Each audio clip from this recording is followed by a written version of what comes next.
folks. Well, thank you very much for the patience. If you joined us last night, welcome back. And if you're just now tuning in, welcome. We are streaming Scrabble from Lake George, New York. This is Matt Canik. I'll be hosting all weekend, all 15 games of this tournament, plus the 6 games we got as bonus content yesterday. Tonight, I am so excited to be joined by Annette Obrestad. Annette has taken the Scrabble scene by storm over the last 2.5 years, has had one of the fastest rises from newbie to expert I've ever seen in my tournament career, and very excited to have her and all of her wisdom in the booth with me today. Annette, how are you doing this evening? I'm doing great, thank you. That was quite the intro. Very You happy got to to be hype here, people though. up. Yeah, we're super, super excited to have you. When Josh floated your name out there as available, I was like, oh, she's not playing. Please, let's get her. Dude, So when I got the I'm text, super I excited. accepted like that. I was like, yes, I can't Yeah, wait. this has been a long time coming, and I'm very excited to make it happen. Before we get started, I want you to tell everybody watching a little bit about the icon underneath you right now, those tasty pastries I see. Tell us what that means. So basically, those are churros, and the reason why my screen name everywhere is churros is because my cat's name is Churro. So if we're lucky, we might get a churro appearance, but we'll see. We're always rooting for cat and dog cam on the Absolutely. stream. I've got the husky down underneath as well, and I've Nice. got the bed set up right here. I promise if huskies jump up on this bed, you'll get to see them at some point. So Yeah, for cat sure. I'll cam, I'll I'll make hero sure we cam get a on cat standby. cam in here too. Yep. Uh, cat cam on standby, dog cam on standby, Scrabble cam, of course, on standby too. We're probably about 60 seconds away or less from Scrabble action here. I want to talk about this tournament, and Annette and I were talking about this beforehand, but oh my God, the field at this event is absolutely nuts. Talk It about it, is Annette. it is insane. I was looking at the lineup. I was like, "Oh my God, this is like a Nationals Division 1 division." Like I'm kind of happy I'm not there honestly, because if I was in that division, I would not be doing well. Yeah, I mean, and it's only a 15 game tournament. When there are 31 or 35 games, the Nigel Richards, the Mac Meller types usually end up rising to the top. This one's 15, and there are Yeah, 14 players in Division 1 rated 1899 or higher in the that's NWL. absolutely insane. I mean, honestly, anything can happen in a 15-game tournament, which is why this is going to be so exciting.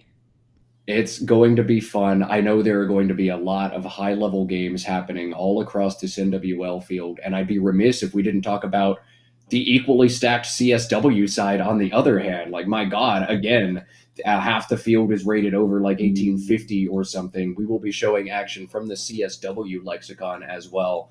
We'll see if defending 2024 North American CSW champ Joshua Castellano can defend that title and add even more laurels onto his mantle, or we'll see if something crazy happens. But there are a lot of good players over there. We'll see that tomorrow morning. Tonight, we are starting with the NWL side of things.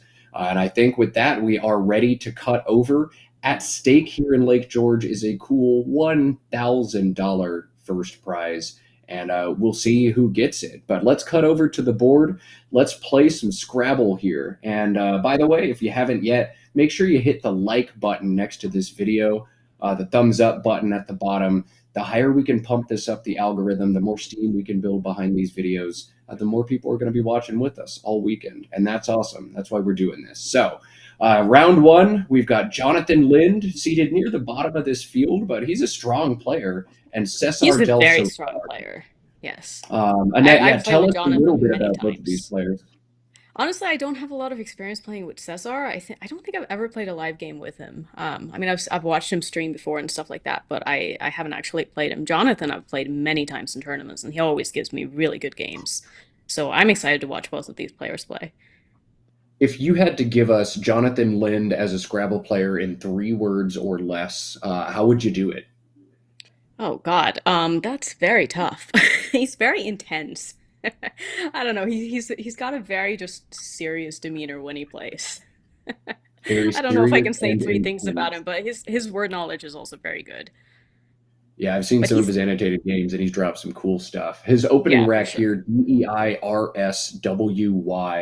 We'll see his word knowledge put to the test. Weirdy is a word spelled as Hmm. he's got it set up, but it's also good as a 7 with an IE. A little Hmm. bit of a gut check here early. This is clearly the top option if he can pull the trigger on it. What do you think, Annette? Is he going to play it? Yeah, that looks like a great play to me. Yeah, there it comes.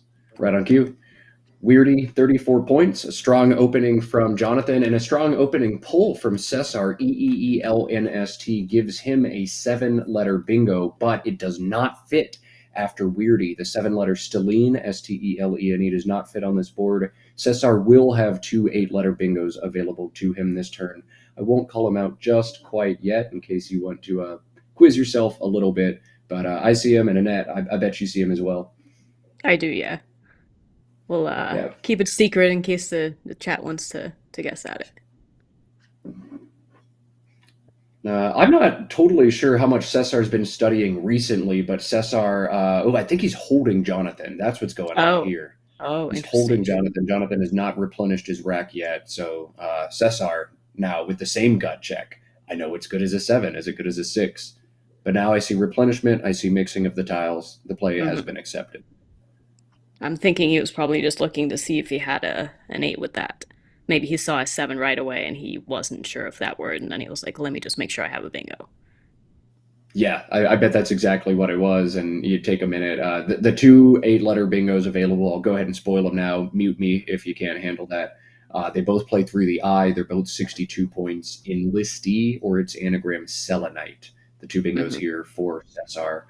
Annette, do you have a preference between those two? I don't think it really makes too much of a difference either way. Yeah, Enlistee would fit right here. Selenite would slot a little bit higher, but you're exposing a ton of floaters and big hooks either way. So honestly, I Right. I think yeah, feel you like I'm kind of leaning towards enlisty. It gives back two big scoring spots. yeah. Generally, if you have to open up one spot, you might as well open two. Opening exactly one spot is always a tough thing to do in Scrabble because your opponent hits it and then you don't do anything back, and it's sad. So I think I agree with you there. Yeah. All right, and I think Jonathan's going to be able to hit back almost regardless of the decision that Cesar makes. He's going to get an N in space, and that's going to give him a bingo back. So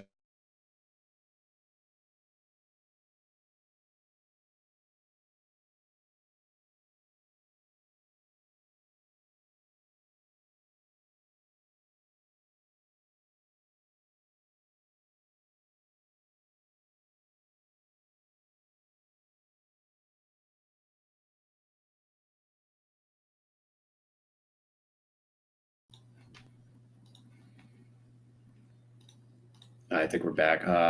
Sorry, just a brief technical glitch there. I think we're all back. Selenite, the bingo Cesar opt for, he pulls ahead 62 to 34. But Jonathan, as I said, ABGILST. He's not going to get the N in space. I'm sorry, Oh, my look at brain. that. No bingos here. Bat Girls through the R was blocked. Ouch. Tablings going to Ooh, that's come after brutal. in the Z. But yeah, wow. That's a big swing. Wow. Cesar chooses to put the S out in space instead of burying it, and he's going to be rewarded immensely. Jonathan does not have a bingo this turn. What a swing. Mm-hmm. Definitely. What are you thinking in this spot? I would be frustrated in this position Yeah, me first for a too. minute. Me Just too. take some time, calm myself down, and be like, all right, Matt, play Scrabble. That's frustrating. Uh, Girls got blocked. It's always frustrating when your bingo gets blocked with the bingo, but it happens. I'd probably be looking to cash in my B in this Yeah. spot, like Yeah. BAG, BIG, something like that. You I got to get agree rid with of the that. B. Probably want to put down the G. Pick a vowel, but both of them are going to get crushed here by big Yeah. consonants. So I don't know. Maybe you play Blag in the same spot just to play some defense. I think Yeah, I big kind of bag. like Blag, I think. It just gives back a little bit less.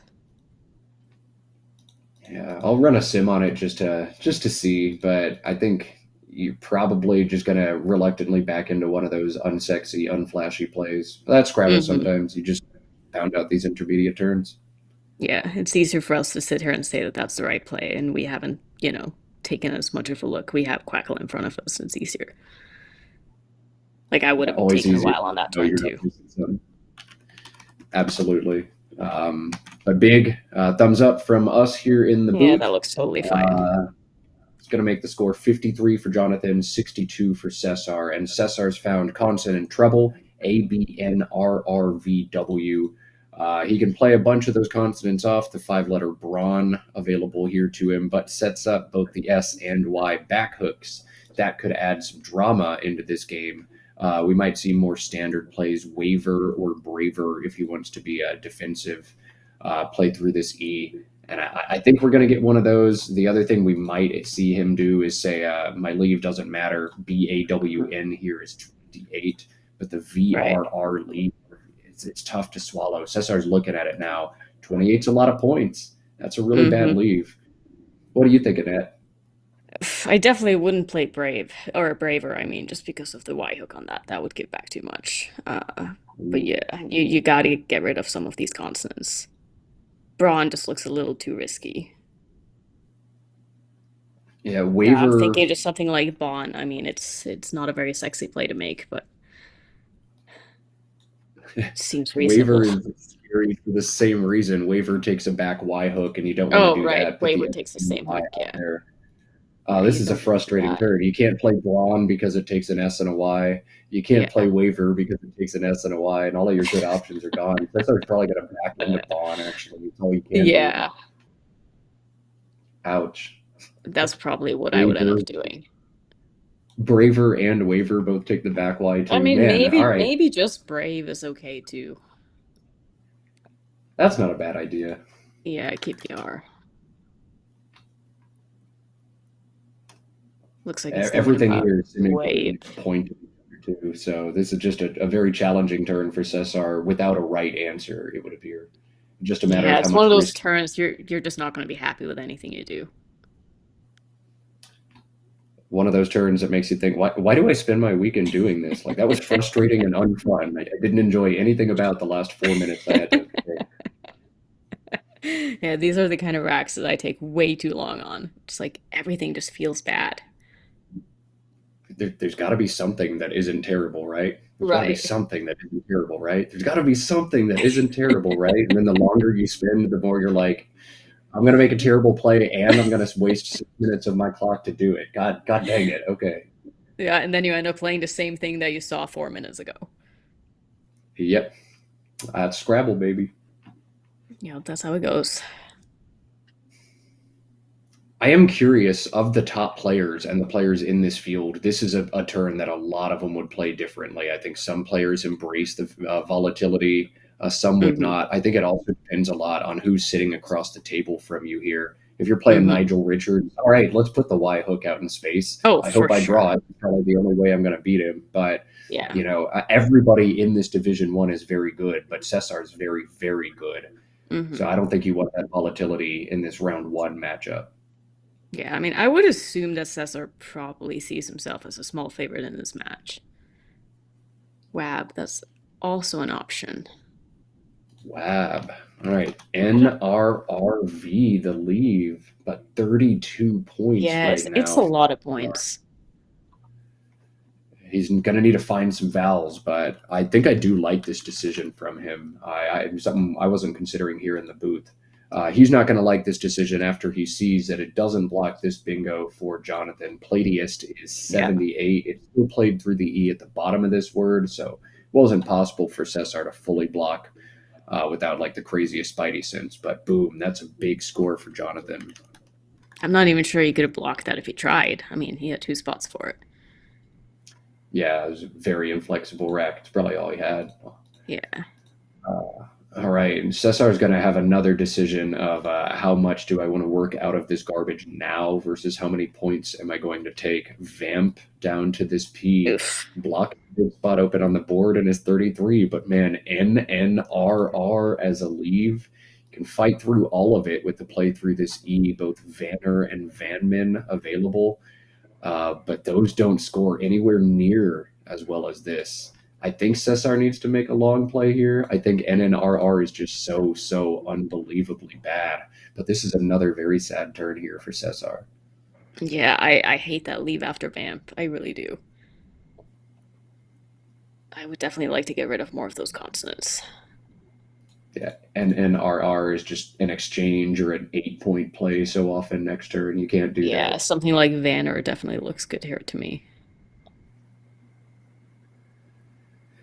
Yeah, Vanner, I think over Van Min, even though Yeah, again you don't want to Vanner keep two R's. set up this S spot, but you just got to do it. You don't Yeah, want to keep double R's. yeah, it looks like that's what he's thinking about. Oh wow, Jonathan had a great post bingo draw too. Cognate co-agent on that rack. I Wow. didn't know. Are those going to play though? I don't think so. Yeah. All right, good choice, Cesar. A sad one, but you got to leave Vamp on the table. Vanner comes down from Cesar. He trails by 20 now, but Jonathan's bingos, Cognate, Co-Agent will not play. He'll have no playable bingos on this turn. And man, these are the turns I love watching people play on stream. These are the turns that separate super duper good players from all right players, from math players. There are a lot of cool options here for Jonathan. He's going to need to take some time and make sure that there are no bingos for him, but Mm-hmm. there's some sneaky possibilities right here. I'll just circle the spot and then not say anything yet. Let chat play with that a little bit. There's also one play I love for him right here. The 5 letters COAPT. And the reason I Oh, like yeah, it so that's much quite nice that it holds behind. because it holds You draw NG, right? yeah, you Yeah, take the I ING like that behind. a lot. That looks really good. But those are the kinds of plays that your Josh Sokol are going to find, your Mac Mm-hmm. Miller is probably going to find, and then not too many people else I think are going to think like at that 3D level, 4D level in just 25 minutes here. Yeah, I certainly hadn't seen that yet until you said it. This one's so nice too. AGON, Mm-hmm. just playing off some low scoring letters, but scoring 31 in the process because of all the stacks you get in there. That's tough to spot, but that's a beautiful play here available for Jonathan as well. Look at that draw to Cesar got, though. Two U's on his rack. Whoa. He might have some Yeah, decent options here after, though. yeah, the big question is Jump going to stay available for Mm-hmm. Cesar? That is so good for him out of such a bad rack. I wonder if Jonathan's going to block it. This is a challenging turn. You can see it on his face. He knows there are a lot of plays that make sense, but he's got to Right. find the play that makes the most sense. Looks like he's got Contage set up now. Mm-hmm. Yeah, I wonder what he's thinking. He doesn't seem to be the type who's like putting things on his rack that he's considering. I don't really do that either when I play on stream. Yeah, I don't know Jonathan's style in terms of does he shuffle the tiles around to look for plays? Does he, some players will do the thing where they take the candidate they're looking at, set those tiles off to Mm-hmm. the side, and then, kind of guide us through. I don't know what he's doing Yeah, I'm other not than, sure. I wonder what he's setting up here. CAT and then the E and GON off to the side.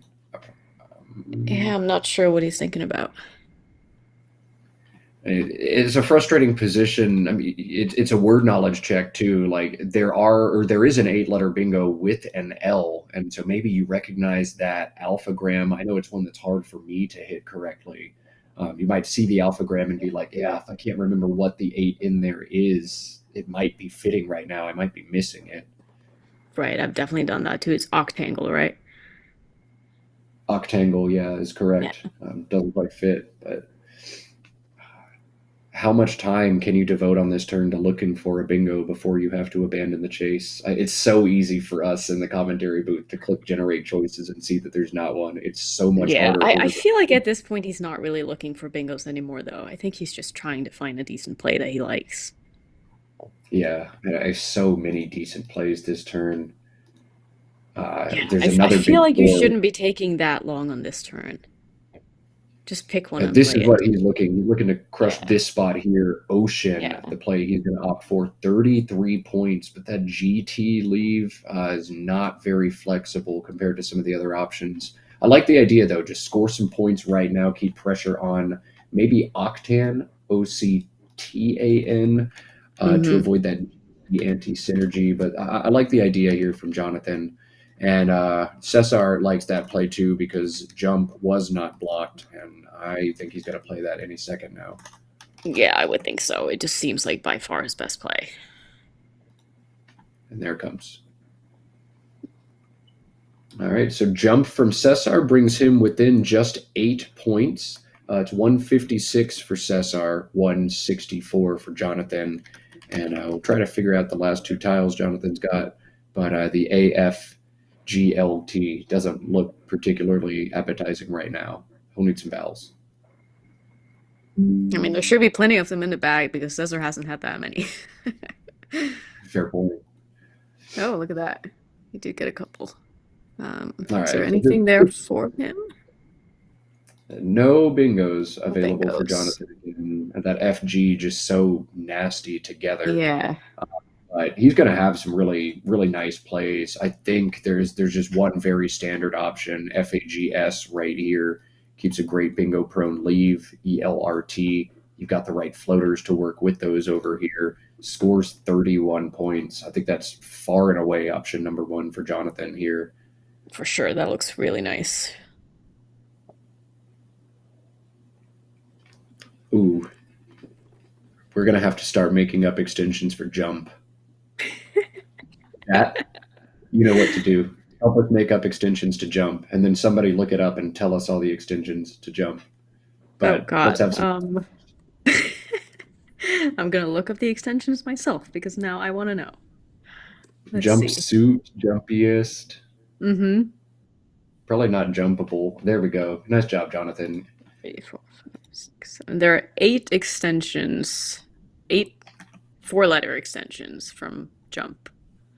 8 4-letter extensions from jump. We Yep. got jumpsuit. We got Yeah. jumpiest. Oh boy. All right. Jump rope. Even just jumpings is kind of Oh, fun. jumping. Okay. Yeah. Nice. Yeah. Jumpable. Jumpable. Okay. That's Yeah, 4. there are some fun ones. Jump shot. That would be so many points if somebody found it, drew I it. know that even like jump offs. I know he just played off at an F now, so that might be tough. All right, TBD. Will jump get extended? And if so, what word? There are 8 4-letter extensions and probably several more 9-letter extensions to Mm-hmm. it. This is gonna be fun. All right, we'll watch. Adinoru is an unfun rack here for Cesar. These racks Yeah, are I'm not so seeing any frustrating. bingos with this. No bingos. You can't score a lot of points with anything, and you want to play off several of these tiles, but you also don't want to play off too many of them. Like, I don't know. Mm-hmm. At first glance, like something like DUO makes sense. You do want to start trying to construct down into the bottom half of this board. DOUT puts a D in dangerous position here, but it does knock out any prayers from that J that you might hit later on in the game. Or if you just want to play a ton of tiles and go digging for these 2 blanks, maybe you play some 6 tile play down through this E, something like unaired for 22. I don't Mm-hmm. know. This is a messaging turn. This is what he's going to spend some time on. Yeah, I know for me, I would definitely like to get rid of the U. Everybody that knows me knows how much I hate the U. I refuse to keep a U on my rack for more than a turn if I have to. U is just such a friggin' abysmal tile. But of course, every time you make that aggressive move to get rid of the U, you draw the You Q draw the Q. instantly. You're like, oh, I wish I had it back now. But that's Scrabble, and yet we all come back over and over and keep playing this game. Yeah. Yeah, I think this Oh is a very man, tough stylistic turn for spot. Cesar. Yeah, I think I would probably lean against something like duo would be more up my alley, but I know some people love to go for turnover here. Looks like he's thinking duo as well.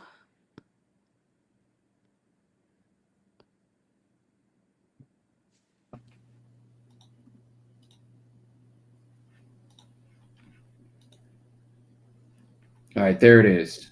Duo indeed, the play from Cesar. I think that's pretty standard. I don't think there was anything creative and fun that he could have done on that situation. I think that's fine from Cesar. And we're back on Jonathan now. DEELORT. on his rack. He's up by 22, and he's got two playable bingos on this turn. Both of them use the same tile, this one right here. But Jonathan, I expect him to bingo again. And these are words he knows, right, Annette? Yeah, he will definitely find one of these. He's probably just making sure he doesn't have one that scores a bit more.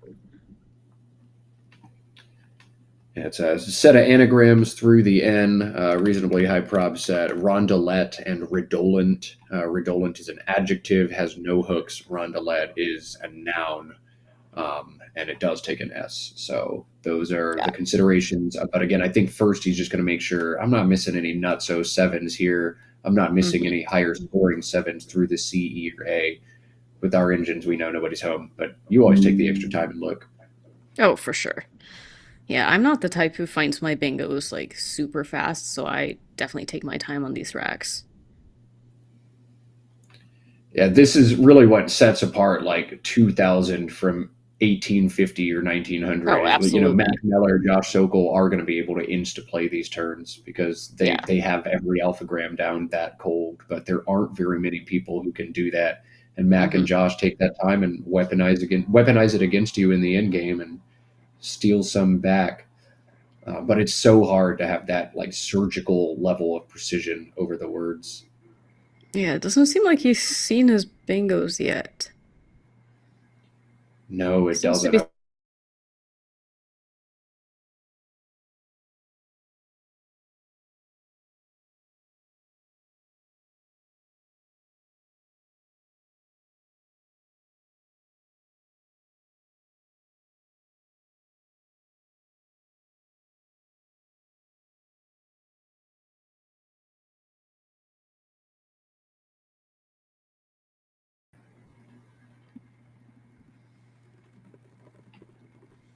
I think we just dropped stream for another second, but we're back.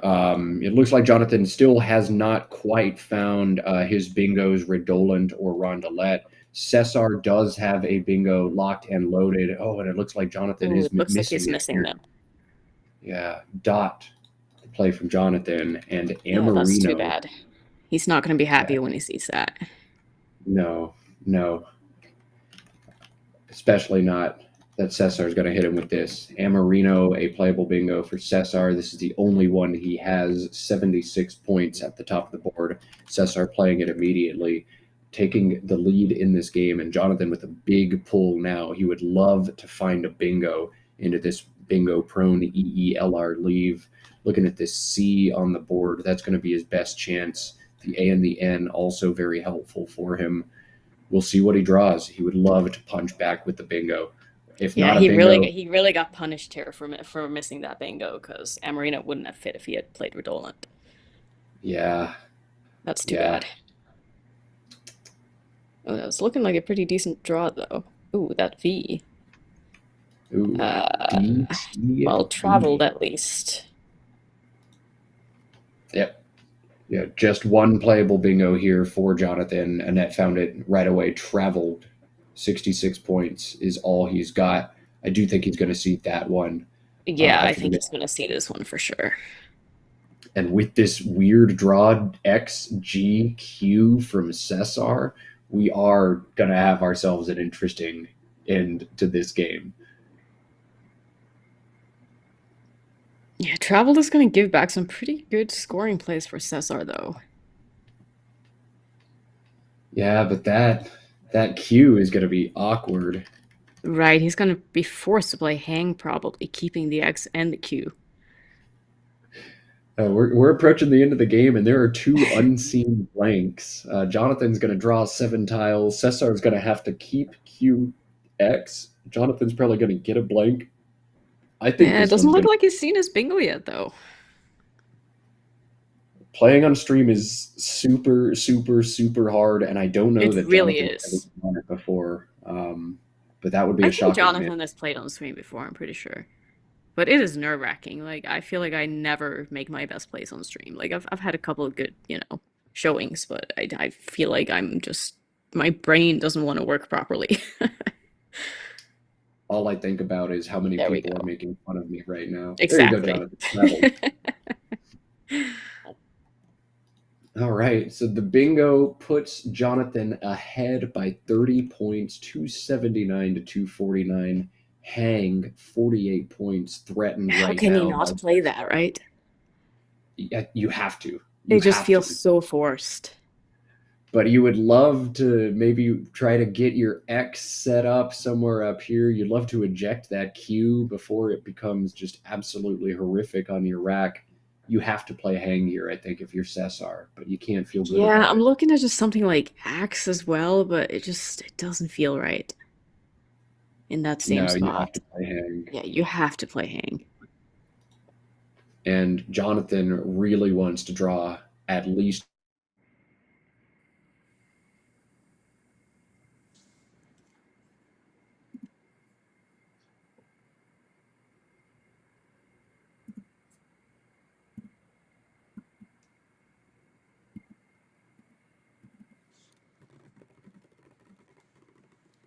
It looks like we might have lost Matt for a second here.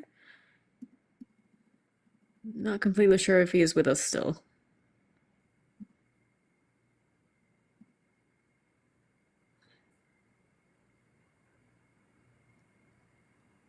But it doesn't look like Jonathan drew a blank at all, so there's still two left in the bag here for Cesar.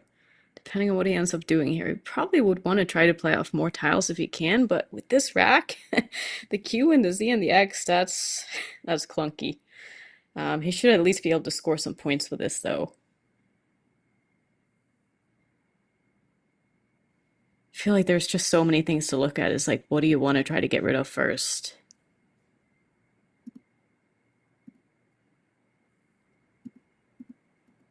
Are you back, Matt?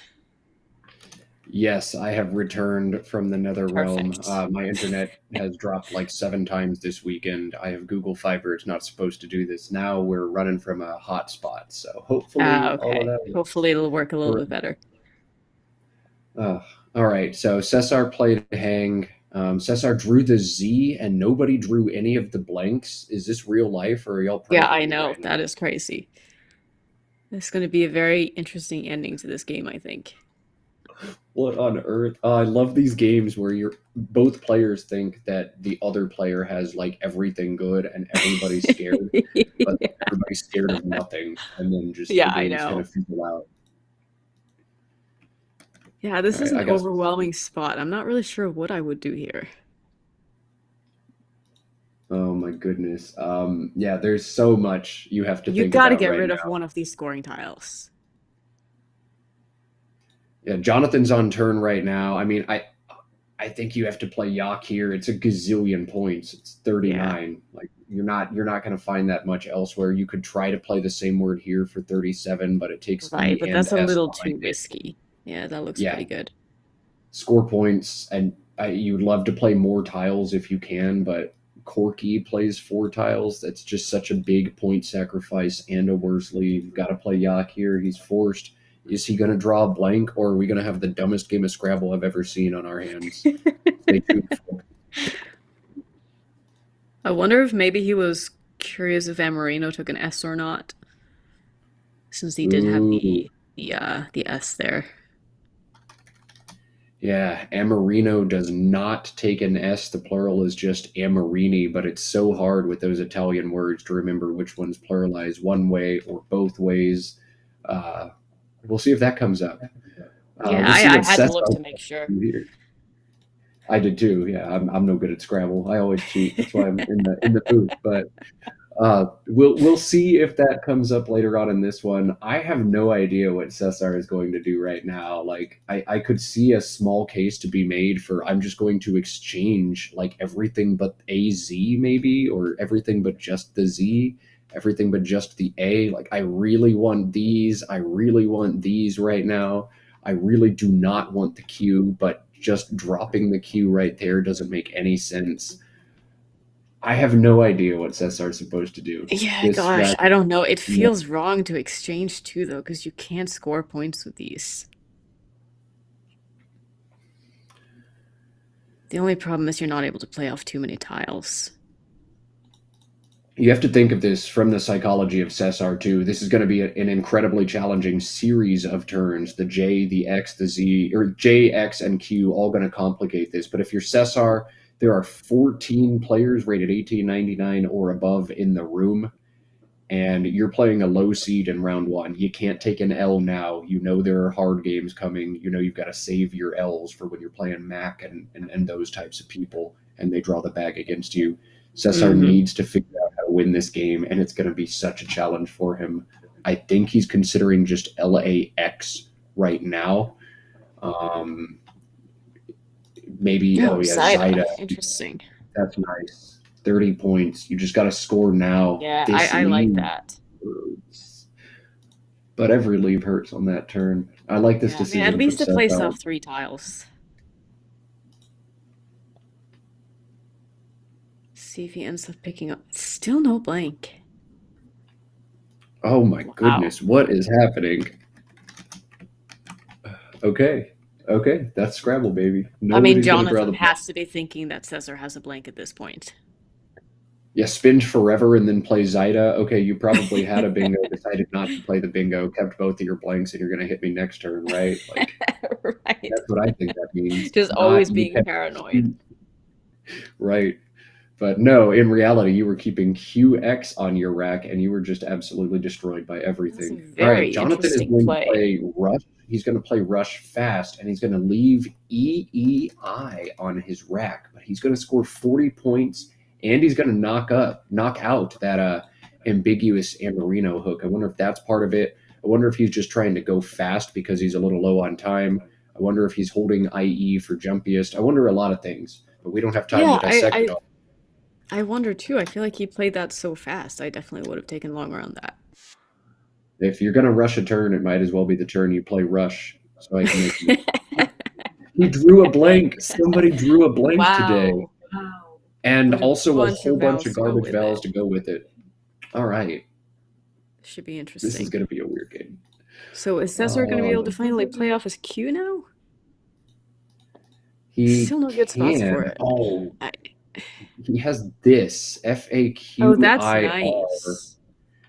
It's It doesn't almost quite set up the absolutely X, devastating. but yeah. Yeah. But Jonathan, with that blank, has picked up jumpiest. I wonder if he'll see it. I wonder if it's going to be enough points for him here. But with a 30-point lead, unless Cesar bingos, and he's unlikely to with QX on his rack, Hmm. jumpiest might be game over. I mean, that's just going to be so much better than any of his other plays. I think that's probably worth burning the blank for. I think on a board that's gotten this tight, almost certainly it's going to be worth it. But we'll think about Jonathan. Yeah, he's got it set up. He's seen it. He sees Yeah, jumpiest. yeah, Um, 15. Oh, that's going to be huge. It's going to be 54 as well. yeah. Yeah, That's a big, lot of big score. points. I wonder if Cesar is going to see Fakir, but I think you have to eject the queue. I don't see any way that queue plays are going to open up unless you draw either the last U or one of these two blanks. Like you could threaten quiz if you do that, but otherwise, I don't see a way that a QI play could score a ton of points. I don't see a way that a QU play could score a bunch of points. I think Cesar needs to eject this queue. He needs to spot Fakir and get rid of it right now. Yeah, I agree. I mean, even if he doesn't see that, just dropping the Q with cat is probably fine too.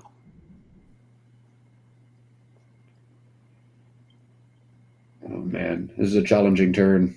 This is a Yeah, challenging turn. This is I love being in the booth because I would hate to be in this chair right now in Cesar's shoes. This is tough. yeah, same here. I mean, if you don't see Fakir, like that really hurts.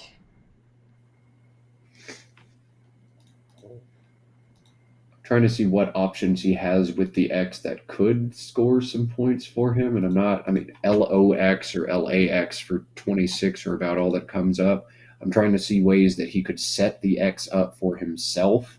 And I'm not really seeing that either. Oh, man, Yeah, I'm not just seeing any great place for him. he's got Ixora set up now, and surely he's not going to play that right Gosh, there, is he? you can't do that. You just can't do that. I Yeah, mean, from there's his point of two view, there are two eyes, blanks out.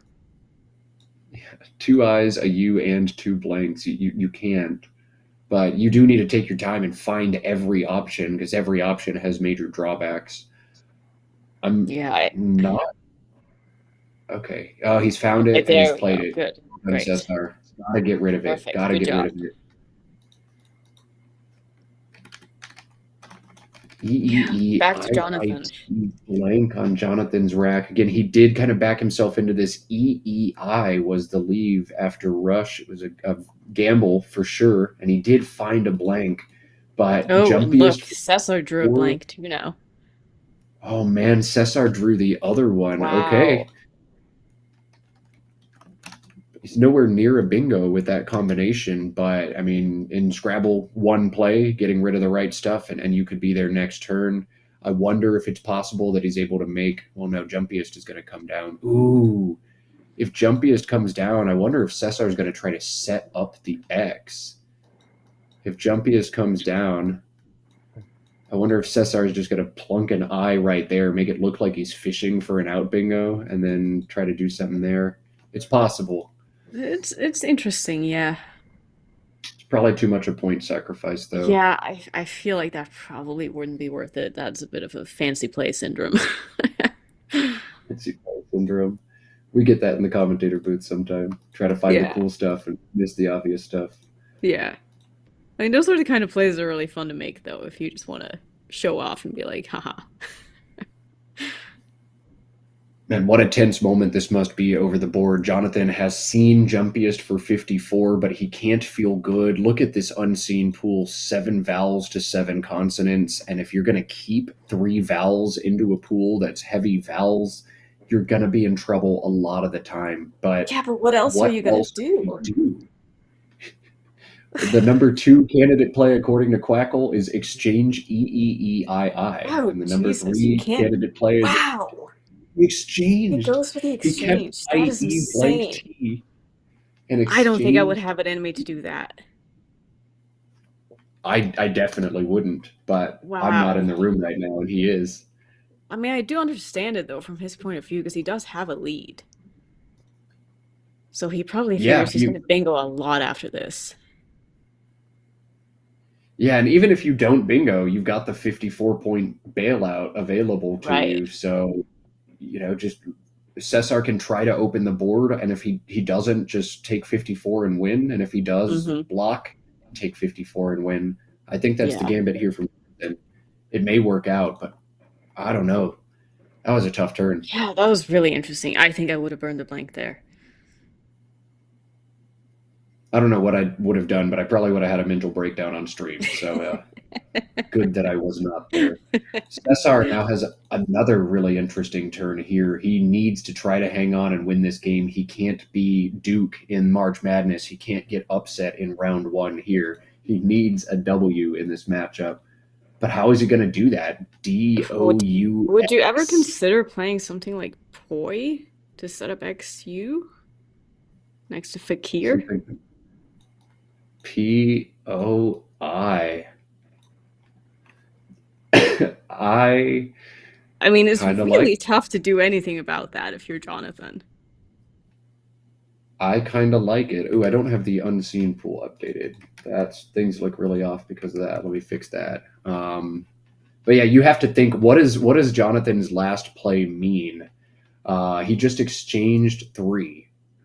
So what did he? Okay, he probably exchanged some of these E's and maybe some I's, right? Like you can tell Yeah, he that he probably probably had too many vowels. E or the F. There's nothing that can hit you back after POI. There's no high Yeah, scoring there's consonant really to do. not. FOE is about the worst thing that could happen, and you're okay to seed that, I think. That's a really Right. cool idea there for Cesar. I kind of like that. I really like that. Well spotted, Annette. That's why we bring you in. Thanks. Oh man. So you've got the option to just say, I'm not even going to try to bingo. I'm just going to set my stuff up over here and see if I can hang on. If you do play POI and then the setup is thwarted, you're stuck with XU together and nothing to do with it. And you've got to be thinking about pacing. There's 7 tiles in the bag right now. If you play POI and draw 3 of them, Jonathan's probably going to play 3 tiles next turn. You've got 1 tile left to draw to throw out a Hail Mary. Hmm. So I do think though, like you've got to set something up and force a play over here. You can't let him make his true best play. You have to put him in a bind. I think also you can assume that the blank is unseen. I wonder if you can just assume that Jumpiest is like on his rack almost all the time. In exchange 3, he's keeping at least S or blank pretty much all the time, if not both. Yeah, So that's he's got to be, another thing that's nice about playing in that spot is it takes away all the jump extensions. yeah, yeah. And I don't I The don't longer think necessarily that Jonathan is going to think that's a setup. I think that's just him thinking he's blocking one of his plays. Yeah, poi could be a number of different things. It could be an X setup. It could be other stuff. It's a lot to think about. And both players now pretty low on time. Cesar tick, tick, tick. We'll see if that's a factor, if we see some blunders late in this one. Yeah, I mean, your brain does stupid things when you don't have a lot of time left. I know, at least for me. If you don't see the poi sequence and the setup, I wonder maybe ROUX is another way to deal with this situation. That way you set up That's kind of PI. nice too to set up the P, right? Yeah, and Because you there's cover nothing some else of that can the hurt you there. yeah, you cover I think some of the big like S plays that could come down here. Select is such a high Right. score from this unseen pool that could really hurt. Or Softie SOFTIE is in Hmm. range a lot after that exchange. So ROUX I think is a good backup option for him, but POI looks really awesome. This is I'm one where an Indian so won't be curious able what to. he's going to do here. It looks like that's what he's thinking. Yeah, nice. Yeah, I like All that play right, a lot too. we'll see if it pays off for him. ROUX, the play from Cesar, 19 points. He pulls ahead in this game by just 6. But Jonathan CEEFIT blank still has jumpiest. But if he plays it now, he'd hold FCE together. Those are going to be some very inflexible end game tiles. I don't know if he's Yeah. going to win this game. I'm so excited. Gosh, I don't know. Jumpy is empties the bag and leaves 7 as well. That's not ideal.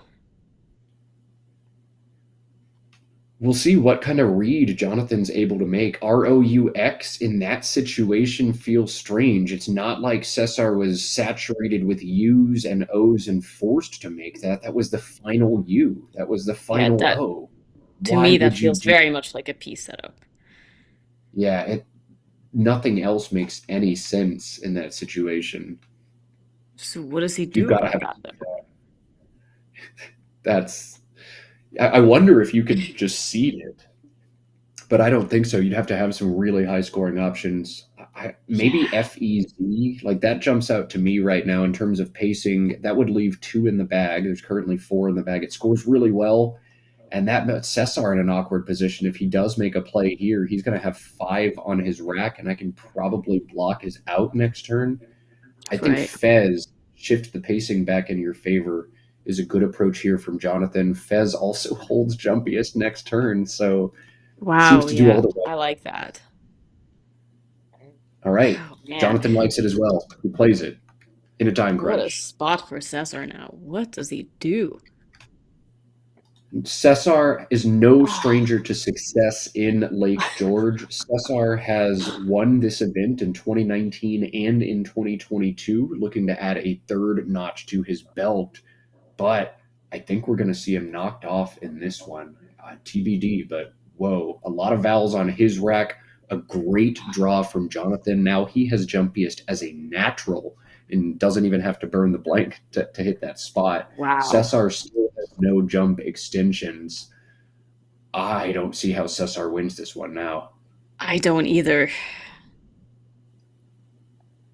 I mean, if he plays anything down from Rue there and burns to blank, I think Jonathan is just going to bingo out. This is such a hard turn. Like you can't quite fish for Jippy Joppa from the J or something. I'm trying to see if there's a one-tiled fish that actually hits the top. But the unseen pool is so good that yeah, that's a real thing. Jippy Joppa. I think it's a word. Wow. Um, I think the unseen pool is just so good from Cesar's POV, and my brain would be exploding right now with 45 seconds to figure this all out. I mean, Do I you feel open like the he has board? to take out the extensions, right? The jump extensions? If he's even thinking about that right now, you have so many Yeah, things to he's be got to thinking play about. there. I agree. I think that's the only thing he can really do. Yeah, he blocks jumpiest and then just see if I can figure it out with these last couple tiles. I think that's about right. Yeah, I So mean, he's EEA just to not going play. to win. Yeah, I think sometimes you just lose. I think that's Yeah, happening. I don't think there was anything he could do there. Jonathan now sees the bag is empty. He reaches in. He does have two separate out bingos that play on this board. One of them right here, one of them right here. We'll see if he pulls Wow, the there's trigger on something with either. the J? Yeah, I don't think I would be confident enough to play Is this in almost any jockeyist good? setting. Jockeyist is good. I would not have been sure of that at all. Yeah, I would not pull the Yeah, I trigger on mean, that. There's there's no also way he can play a bingo here that he's not 100% sure of when he can win the game without bingoing. yeah, pretty much any valid play wins. But I was Yeah. faced with a any valid play wins situation against Cesar, and I played a phony. So it happens. ETICS plays right here. Um, that wins the game for him as well. You can do a bunch of different things. The one thing you can't do is looks like they've paused the clock and they're going to clarify the score right now. But you Mm. can't go overtime, and you can't play a phony. Yeah, as long as he doesn't do any of those two things, he'll be totally fine. What a crazy game! I Kudos don't to know if I Jonathan would for see his bingo here. Um, I don't know if in a game I would see that. I definitely didn't spot it over the board. It wasn't until I clicked on Quackle that I was like, oh, yeah, that's a thing, isn't it? Yeah, when you Esco said there Tim, was a bingo, I had to look. Oh, there we go. Okay, nice. he's got it set up now. And poor Cesar, I've been in these situations before. You've tracked it right. You see that your opponent has the two bingos, and then you just sit there and wait to see are they going to play it? I hope they don't play it, but they're probably going to. Yeah, And there I it think he goes. was just making sure that he knew that was a word. All Yeah, right. nice This out is an bingo there by Jonathan. Yeah, an exclamation point of an end to a game that was wild, several very bonkers positions. And let's cut to that overhead mic and see if we get a post mortem in this one. That was fun. I would love to hear what they're thinking. 481 to 387. 481, 387. Yeah, good game. Nice. We were both under a lot of pressure.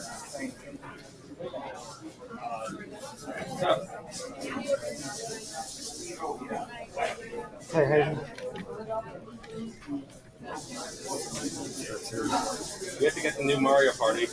Oh, yeah? That's good. All right. Well, not much of a post mortem. If you do want to hear Yeah, about the no, I new want to play Mario Mario. Party, I'm sure Ben is about to drop a lot of that. But in the interest of preserving the stream and keeping it about Scrabble, we're gonna cut away from the Mario Party conversation.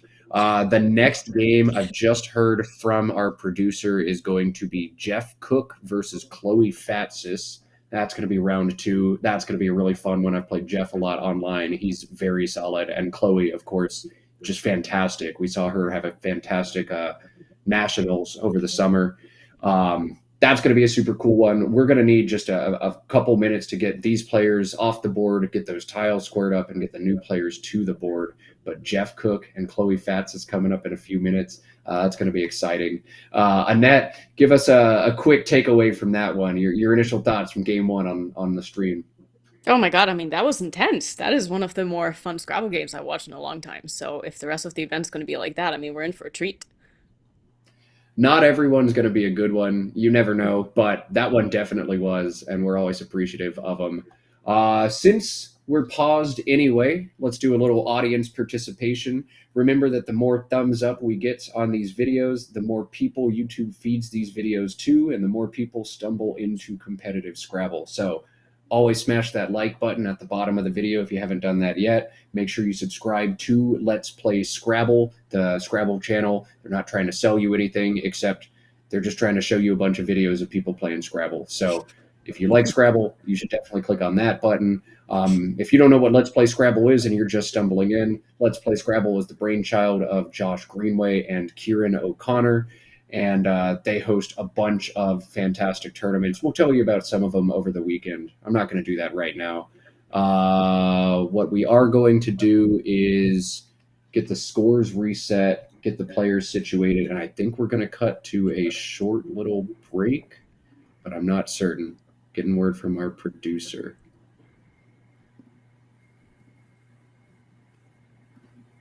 Yeah. All right. We'll do just a short little break. I've got to get some water for my voice. We'll let Annette stretch her legs and maybe top off the coffee. And we'll be back Perfect. in just a couple minutes. Chloe Fatsis, Jeff Cook, round 2 of Lake George. See you then.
right, well, welcome back, folks. We will cut over to the board as soon as the players finish bagging up the tiles. There's no reason for y'all to watch that, but I do want to drop a quick plug about more upcoming Scrabble tournaments near you. Lake George is the biggest tournament of the year that doesn't have a $10,000 first prize.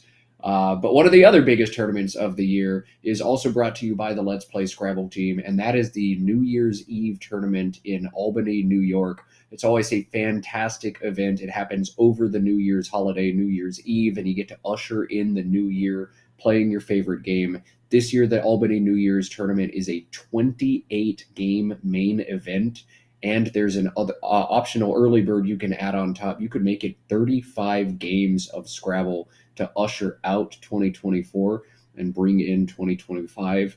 Be out there with all your favorite Scrabble people. Sounds like a pretty good way to spend your holiday.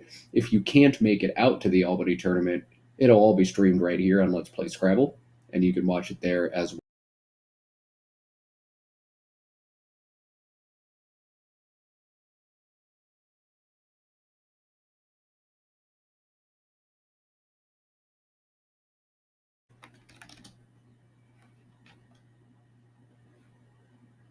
Okay, lost me for a second. That's the Canadian Scrabble Classic.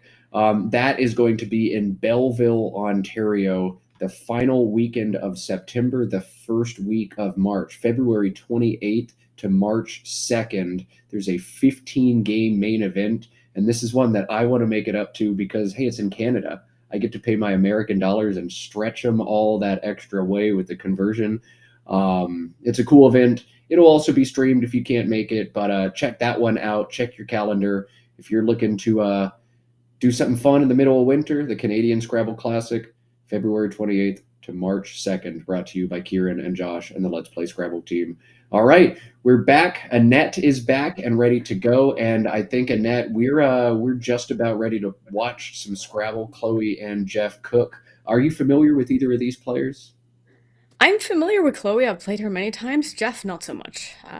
Very interested to see how he plays. I really don't know anything about him or his play style or anything, so yeah, it'll be fun. I always love watching these kind of unknown quantities. I play against Jeff frequently on the internet, but you don't see his racks. You don't see what he's Right. actually thinking about. You just see the Yeah. moves he makes. So let's cut over to the board then. Let's play Scrabble. Let's get to it. Chloe and Jeff. Yeah, let's go. This is going to be a fun matchup. I really enjoy watching Chloe play. I think that she's a role model for me. I mean, because obviously she's a female and I desire to be as good as her one day. I don't think I ever will, but I mean, she is just awesome. Yeah, man, Chloe just, especially in the last 5 years, has gone from she's as good as her dad. She's a solid Hmm. Division 1 player to oh my God, She's a she's one beast. of the best players in North America, and she did it fast. I mean, that's partially the college effect, right? When you're in college and you're extremely smart, and college just doesn't challenge you that hard. I guess I'll also learn all the Scrabble words for fun. I think that's what Chloe did. A little pandemic in there as well, but wow, she got so good so quickly. She'll be tested this first turn. The EIST, a nice little nucleus for her rack, but YYO at the end. I could Yeah, see a this is a case being really made. interesting rack. Yeah, I could see the case being made to play yo or oi here. I could see exchanging three. Maybe you play Yeti, or maybe even Yetis, extending it all the way out and scoring 24. What does your gut say, Annette? I would exchange YYO here. That's just like a stylistic thing. For me, I wouldn't spend too much time on this. I think it just like uncomplicates the next turn and it's just like too wise. It just kind of sucks. Yo makes sense. It's a pretty defensive little opening play. It doesn't give too much back. Doesn't it's 10 instead of 0, but I don't like how the Y synergizes with EIST. I think they are very close to one another here. Chloe, you can tell she's right on the fence too. It's Hmm. do I play it? Do I put him down? I guess I'll play it. Yeah, I think I just hate the Y so much. I miss Y bingos way more than I should, even if I know the words. So for me, keeping a Y in this spot, I just don't think that's a good idea. Yeah. Oh man. And then she finds another S and an O. That's going to be awkward for her again next turn, and awkward as well for Jeff here. 4 E's on his opening rack. I think he's going to play long. No, he's going to play feel. I wasn't sure if this was going to be feel or feeler. Both make sense, but he's going to I think I hold would on have to two kept of off the L them. there. I think I just would have played Fee. Just keep an extra Yeah, consonant. if you know the word re-feel in the same spot, maybe Mm. that's something as well. Just the OF is good in defensive and it scores pretty well. But there were a lot of good options there. Jeff is going to play feel and he's going to play it fast and toss back to Chloe, and that Y's led her to some trouble. EISSTOY now, and I think we might see her play the same 2 tiles off again. Just Yeah, it's very OY possible, here, right? playing YO on the first turn. I love Scrap. Have you ever had anybody phony you with Feely before? Because I have. Oh, absolutely. It's a Yeah, classic Scrabble phone. I I've know. also It probably should be had a it word. challenged off twice. But yeah, just one of those Scrabble things where everybody learns it by trying it and then getting it knocked off, and then you're like, I guess you can't be Feely, and then you convince yourself, well, surely they've added it because I say that word all the time, and then they've never added it, and you lose more turns. That's Scrabble. Oh man, I don't want to think about Chloe's turn because it's so sad. I think she is either going to play OY or she might plunk her S down in front. That telegraphs your S very obviously, but it does play some good defense. I don't know what else she does if she doesn't play one of those. Maybe she plays SOY in this spot instead. Maybe she plays OYES. Like, but this is just a very Ugh, sad turn for her. I Ugh. think I just like OY here. I mean, playing soy sets up a big A hook too. Everything here makes you sad. Yeah.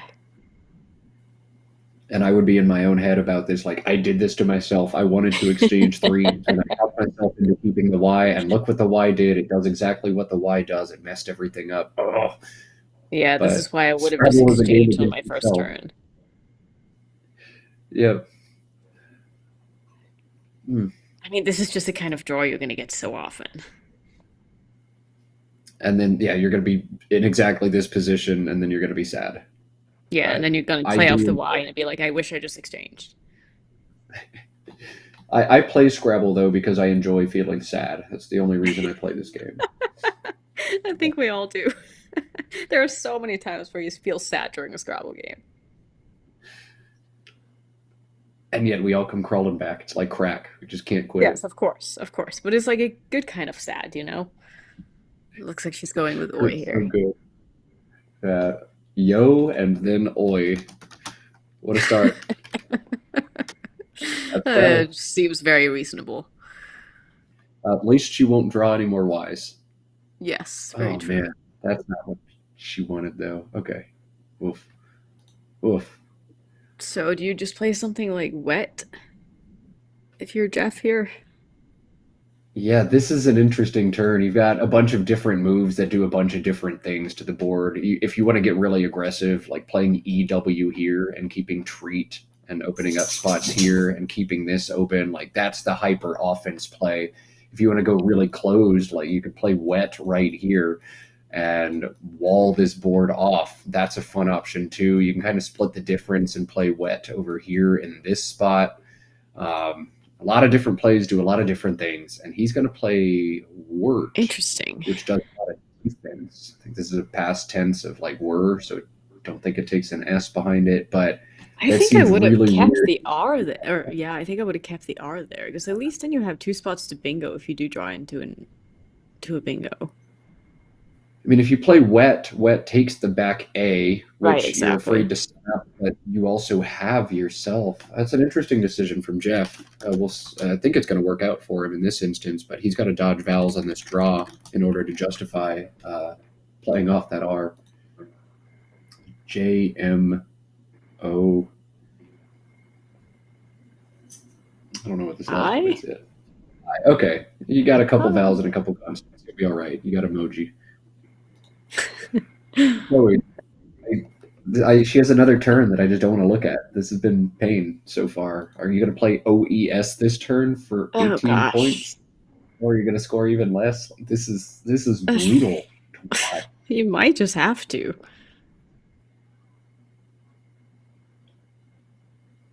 I don't see anything good. I don't either. I'm just O, happy E, I'm and not E. playing her rack. That's so It's sad too. brutal.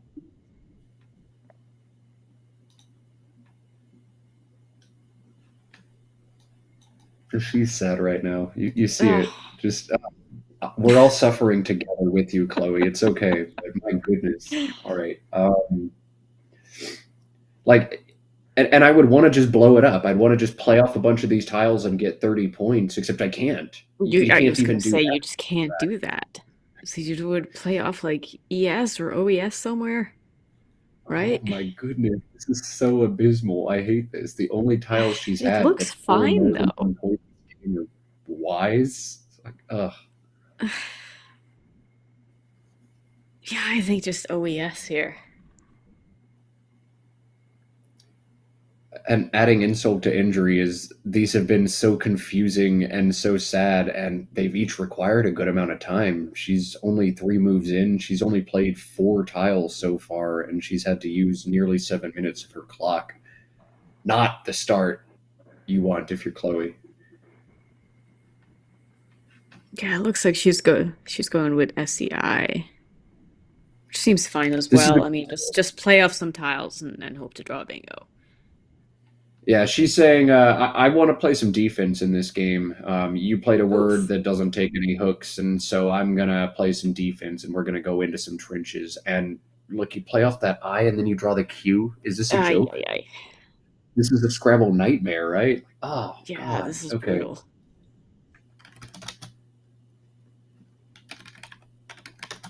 All right, so Taj, a very quick choice there from Jeff. And so he's saying we're walling this one down. He played Wert instead of Wet, and then he played Taj, saying we're not coming over here. Jeff has made a statement about the kind of game he wants to play. He wants to play one where the final score is going to be 300 to 310.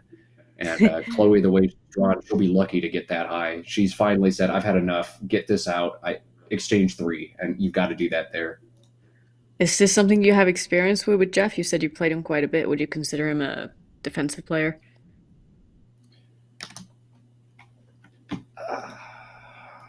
I don't want to say that out loud, like for sure, Hmm. because it's not something I noticed. But I play the same way, so I tend to Hmm. think that I do those things when maybe my opponent is doing those things too.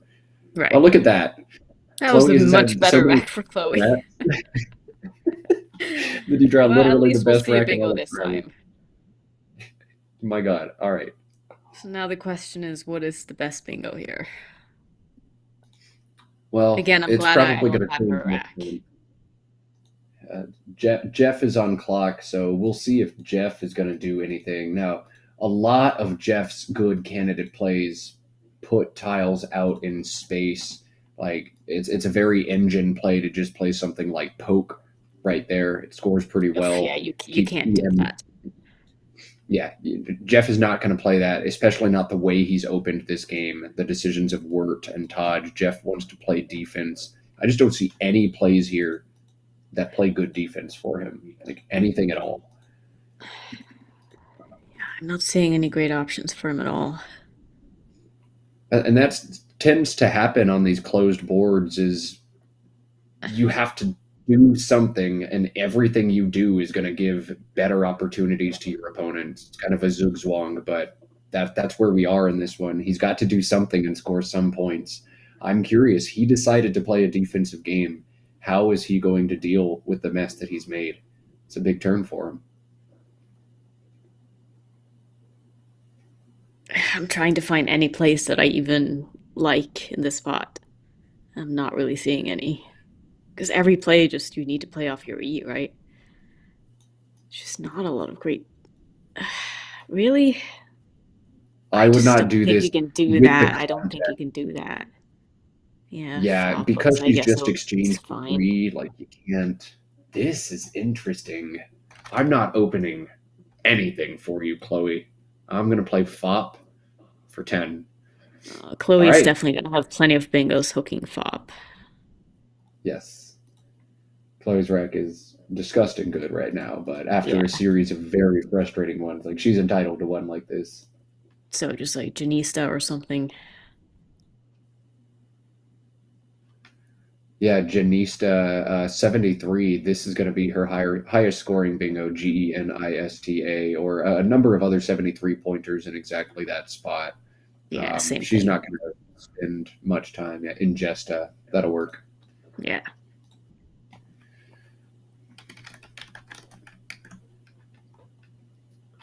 All right. But this is going to be fun now. We have a terrible, terrible board, and we've got a reasonably close game. Chloe pulls ahead by 36 after the Satine blank pull after her exchange, and Jeff will be able to nearly catch up in just one big play here. I wonder what he's going to do on this turn.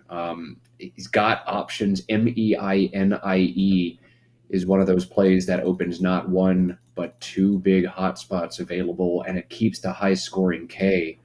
That's a fun play, but the way we've seen Jeff play this game, I sincerely doubt we'll see him make an aggressive move like that after some other defensive moves. We might see Meek, Meek, which would be just a little bit of a word knowledge check. Does Meek take any back hooks, and if so, what? You have to be very confident of the back hooks to Meek in order to put it in that spot right there. Jeff has picked up KIN at least at first, but then put those down. I think that would be to play a Ken, again, opening Yeah. almost up. That seems to be his MO. Just don't give any spots to my opponent ever, and we'll see if they can score enough in spots they set up for themselves. I think I like Akin in this spot. Maney just seems a little too aggressive. Like, do you really need to do that?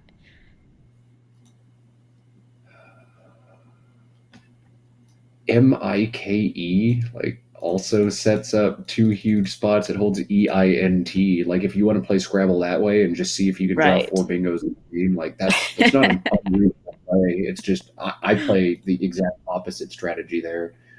I actually think if you're going to play from the A, you don't play Akin, but you play a key, AKEE, in the same Interesting. spot. He's going to play Akin. He's going to keep double E's again. He's not going to open anything up for Chloe. And she's found another rough rack, DDILMRT, her post bingo draw. She's ahead by 12.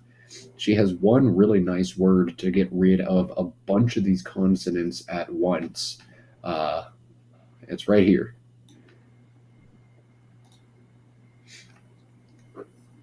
Oh, Durndal? Yeah, that looks Yeah, good. she found it already.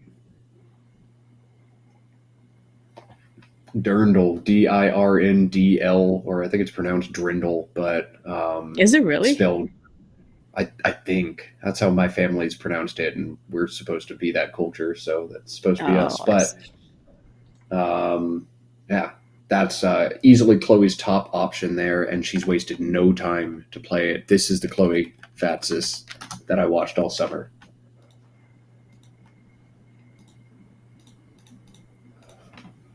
All right, get these scores updated. Chloe's at 136, Jeff at 104. Jeff, 3 E's on his rack. He's had a lot of E's all game, and he's got the Z to go with it now. He's got different ways to score with the Z, ZEE in this spot, or MEZE in the same spot. Both look like strong options, but he has shown a reluctance to put S hooks out in space or any kind of tiles out in space. I wonder if he's going to forego those plays and maybe play MEZE up here instead, just again to avoid all the volatility and be more consistent with the game plan he's approached with so far. I like ZEE in that spot, I think. Scores a lot of points. Doesn't really open anything. If anything, it blocks the eye. I mean, sure, it does put out an S hook, but I mean, there's already a bingo lane on the board. He opts to play Zit on top. He keeps all 3 of those E's together, but again, he's shown us he's going to play defense this game, and you dance with the one that brought you. He's committed to his game plan, and he is now tied with Chloe, 136 to 136. Chloe, with a 7-letter bingo on her rack of eminent but no spot to play it, is faced with another challenging turn here. I wonder how we're going to see her adjust her game. It's so natural with a rack like this to just try to fish your duplicated letters, put an A and an N down somewhere. But this board is so tight, and Jeff will not open it. So there's absolutely no reason to keep those bingo prone letters together. You're looking to score a little bit longer here if you're Chloe. I think she's got one option that is much better than anything else here, and that's just playing ramp. I think points are at a premium right now. This is a big spot. You've got stuff to do it or to hit it. I think you want to play ramp here. I think you want to avoid making any of the big plays in this spot and opening the board. You want to make Jeff do that. You want to exhaust every other spot on the board first. So maybe ramp the option for Chloe. Or maybe you want to play as many tiles as you can, try to rush to an S and hit Drindles. What do you think, Annette? I'm thinking ramp looks pretty good in this spot. I mean, if you want to play off a lot of tiles, there's just not a lot of spots to do that, and that still scores points. And doesn't Yeah, open anything for Jeff. points are at a premium on a board like this. So if you have even something like 26, I think you have to pounce on it. That's a tough play to spot with the blank right there, but Chloe can do it. Yeah, if anybody is going to see that, it's going to be Chloe. Like, her board vision is really, really good.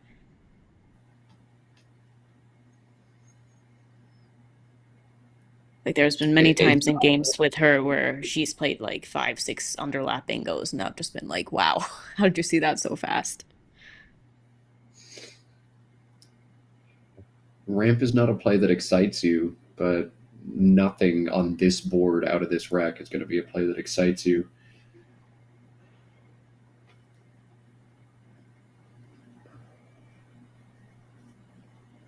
Jeff has 4 E's again. Yeah, I mean, when you keep 3 E's on your rack, you're likely going to draw a fourth. Yeah, it's great analysis, correct analysis as well. Yeah. Looks like she's Is thinking about it? playing NA somewhere. You can score pretty well with them here and take out all of the dangerous bingo lines all at once. So that makes sense.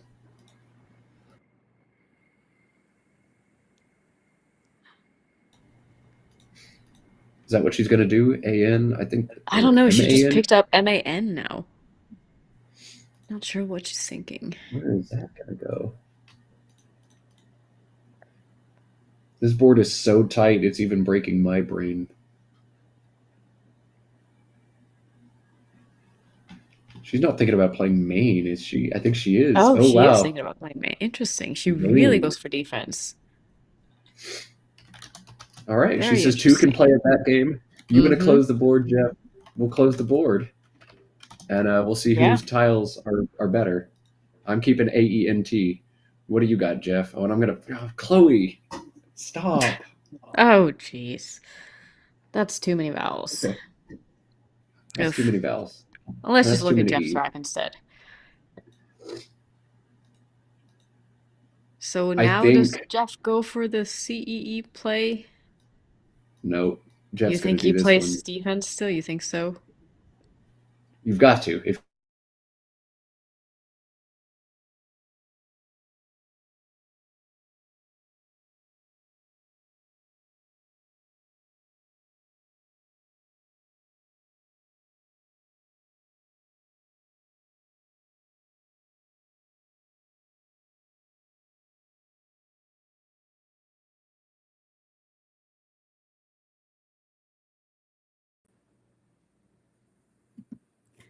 Sorry, looks like we're having a little bit of technical difficulties here, but looks like we're back.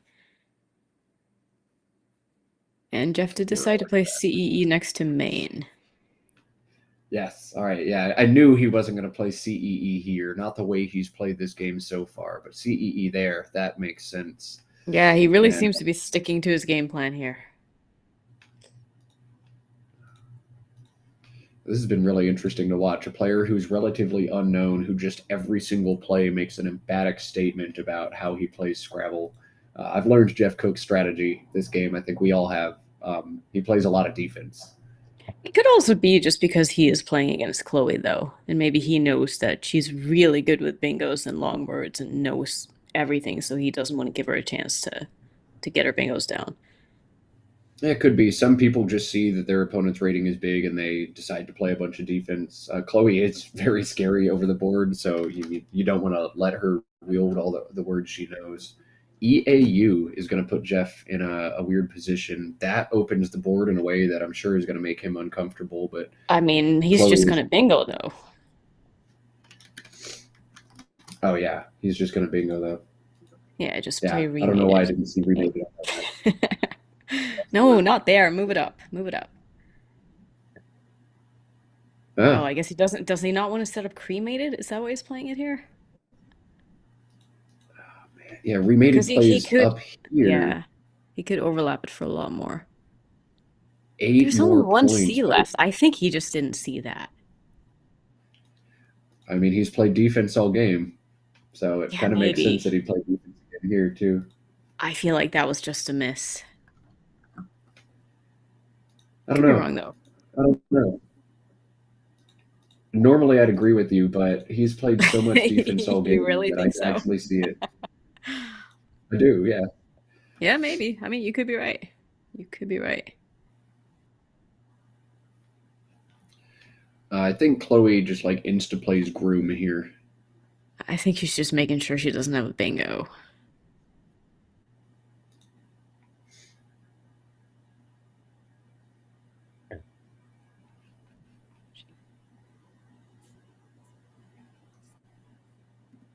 Oh, she's doing some paperwork first. Oh my God, Jeff! Wow, look at Look at that that draw. draw after remaking Ouch. CFGGQ. He might Yep, be insta forced to play groom. exchange here. Yeah, an I in space would have made it workable to play CINQ, but he didn't get an I Yeah. in space. You have to exchange. You Yeah, cannot you get caught can't up play through between this. letters. It's a better draw for Chloe, too. That's a nice draw. That IN combination could be really big with the G in space too. TBD. Hmm. We'll see if it's able to work out. But oh, is he gonna play through? He might play Cog Wow. for 11. I don't know if I could play through that rack. My hatred for the Q is about as strong as my hatred for the U. I just don't know if I would want to keep it. Well, if you are gonna keep a Q, you would Yeah, want there are there to be plenty of I's and U's I's and left, but U's. are there spots to play it though, even if you draw one of them? It's just not a good board for the Q. No, no. You can't play Cog for 11. C F G and Q blank is still such a bad leave. You've got to get rid of these tiles. Yeah, it looks like he's thinking about trading now. That's good. If he had played remade it up here, he could play C blend and Q right now for like 60 points. Wow. All right, I'll stop.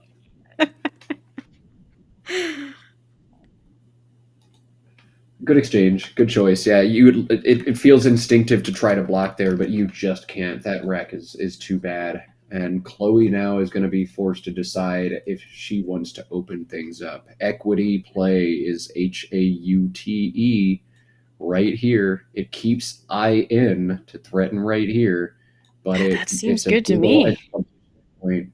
Looks really strong, but it's a big gamble with that spot open. It is, I but Jeff also exchanged 5. It's not like he exchanged 2, so he does have 5 random tiles on his rack. I don't think I would be too worried about opening there. If I'm Chloe and I'm in these situations, I always try to think about what probably just happened. And if I'm looking Hmm. at this pool, Jeff probably just exchanged consonants. Yeah. And so we probably exchanged some of the ugliest ones. So I generally Hmm. tend to treat the pool as if these don't really exist. And Yeah, now that that I've makes done sense. that, oh, this pool looks really nice for bingos, and I'm Yeah, scared. it I'm sad. does, but I don't know. I still think I would just play hot here. She is There's losing too, slightly so more it's conservative options. Like AHI gives very little back. It still keeps relatively bingo prone stuff, and while you don't preserve the ing, you do keep the important n, knowing that there's a bunch more i's you can be going for. Like, that's a Yeah, but play you I also don't keep hate. a U. You keep a U with two more U's in the bag. That's not great. You love U's though, right? Oh God, that's what I'm saying. I just hate them so much. Like I can't do it. It needs to go. Uh, oh geez, there's my cough. I've been fighting it all day, but you're gonna hear a couple of them. I can't keep going. Sorry, stream. No, you were totally fine. This is a hard turn. Ahi, hot. Maybe just HAUT right here and really shell out for a bingo. Keep EINT together. You can score pretty well right there if you just want to play hated or something too. I don't know. You can play HAUNT instead if putting an E in space is too scary.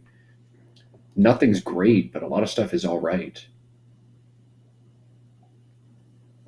Oh, look at this. Oh, because there's only He's gonna play two the four. E's. Wow. Yeah. Wow, I didn't even see that. That's insane. All the E's are gone already. I mean, Jeff drew like 19 of them on the first 4 turns, so that Holy makes moly, sense. that is a really nice play. Just leave off the E there. That's heads up. That's heads up Scrabble for sure. HAUT does not take a back S. The only back hook is the E. So that would be a really clever decision from Chloe. Yeah, that is a great play. Nice. She's going for it. Man, when you play defense, you have to do things like this. When you do finally make your opening, you have to do it in a really smart way. Chloe's played well on this closed board all game, and this is why she's able to have success on closed boards, because she's able to make plays like this, see things like this, make decisions like this. And Jeff is in a tough spot now. Yeah, now what do you do if you're Jeff? Do you just leave the spot open and play wax next to remated? I mean, non-tax is 56 right now, but it burns a blank. It burns to blank. I don't know if I would want to do that. I don't feel like you need to. It I looks think like you he's just circling a blank though for waxing. oh, he's going to burn the blank and take the hook right now. Yeah. Right. Interesting.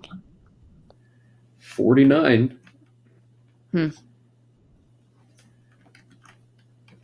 I don't know, man. I think I would just play wax there and keep a good lead and bingo next turn. I mean, Like Chloe even doesn't. knowing that Chloe has an E, bingoing with an E in that position is not as likely as if it was later in the word.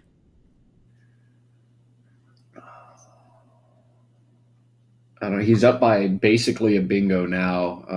Even if Chloe hits one of these two, there's a good chance that he can come back and outrun those. So I actually think that's pretty smart. You know, she's making this play with the E in tow a lot of the time.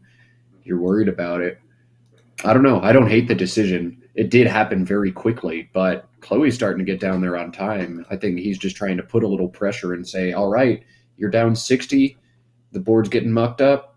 Figure it out, Chloe. You're in a time Yeah, crunch. I don't know. I don't know, man. Playing wax was still like what, 37 points or something, keeping AON blank. It just seems better for me. I mean, it's definitely a turn to circle and one to go back and post mortem and hey, maybe we'll get a Mac Miller video about it or something. Yeah, That was a I'd tricky be turn. curious what Quackle or Macondo says about that turn. It feels wrong to me to burn a blank there. It feels It was an strange for sure. interesting decision of Chloe to play off the end there. Yeah, I mean, she's scoring a lot, but the end Yeah. for that NG spot feels very natural. Though the way Jeff has been blocking all game, maybe she thinks it's going away now, and I just need to get some points on the board. I'm falling behind on everything now because this game's so crazy. QVV on Jeff's rack, and yet there's that block. Here we comes the expected. blocking play, right? Yep. Oh man, this is so fast. All right. EIICORU, Chloe's rack now. She's down nearly 70. She's just seen her best lines all get blocked by a guy who's been blocking everything all game. And she is running out of time. I think she's 0-1 already. And we've talked extensively about how ridiculously good this field is. An 0-2 start, you're not taking that $1,000 first prize home almost ever. So Chloe needs to try to pull out a miracle here against Jeff Cook. But this is a Yeah, bad this is rack. another rough turn. What, do you blow up the rack and play Icier? Interesting. I She's just gonna don't know play Curio. where do you bingo after that though? Yeah, I mean, you Nowhere.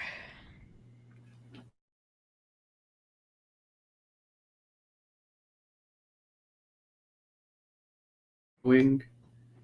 I don't know, but Jeff's got Quag, and he'll be okay. Yeah.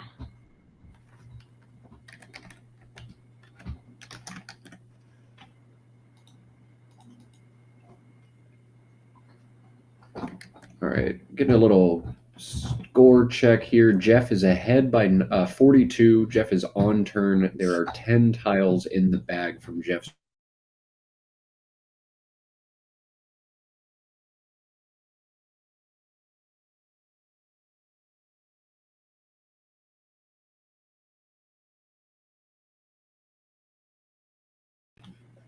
So he goes to quiz instead of Quag, probably to make it harder for Chloe to open the top of the board.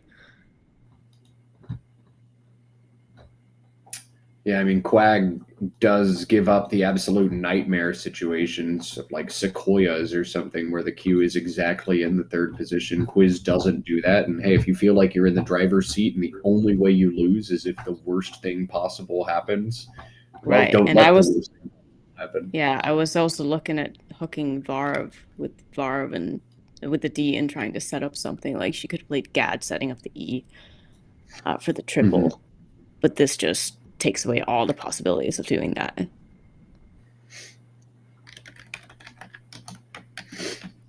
All right. So Chloe quickly plays Fig and draws SS Wow, look out at of. that draw. Wow. Wow. Is So he going to be Chloe able actually to has block that? spaders and spread. And oh my goodness. It's going to be very hard to block those. Yeah, what do you do Blinn. here?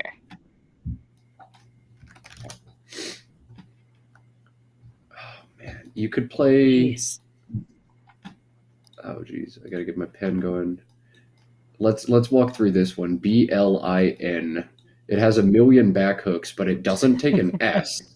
Just D, G, I, K, and Y.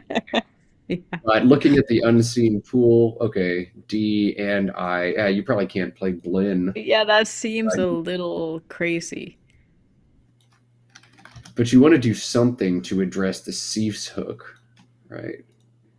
Yeah, Two you would S's think so, but do you just leave it open and hope to score much after? I just don't see a good way you can really block that. Yeah, I'm trying to like. Can you play something over here even and obstruct the bingo? Right? But I'm not seeing it. I'm thinking maybe you just got to play off like the B and the G, keep the H for scoring and hope to Oh. outscore. You could do something like this. Except Yeah, that's you hilarious. could, but that Not gonna gives her block even spread. more points. Ugh. Oh my goodness. Oh. Oh. Okay, he's gonna play no low and Oh, block okay. everything. Nice. I like that.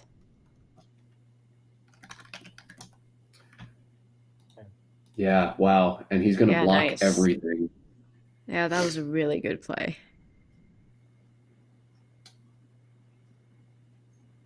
I've said it before on stream, but yeah, on a closed board in Scrabble, there are no rules. You would generally never keep BGH together, but on a closed board, you need to block and you need to be able to score a little bit next turn, and you're probably good. And Jeff has just guaranteed he's going to do all those things. That's a play that engines would spit out as like 370th on their static list, Mm-hmm. but that's a play that makes sense on this board in this game state at this score. Cool stuff from Jeff. Good improv. Yeah, that was really nice. Yeah, even with the worst case scenario draws there, like he's gonna be fine every time. He's up enough points that he just needs to make sure Chloe doesn't bingo. Yep, and the bag is now empty. Jeff actually wisely emptied the bag there to not give Chloe the opportunity to do something like this and, Hmm. take one swing. He said, I'm going to empty the bag right now because you cannot bingo on this board. So, GG, I win.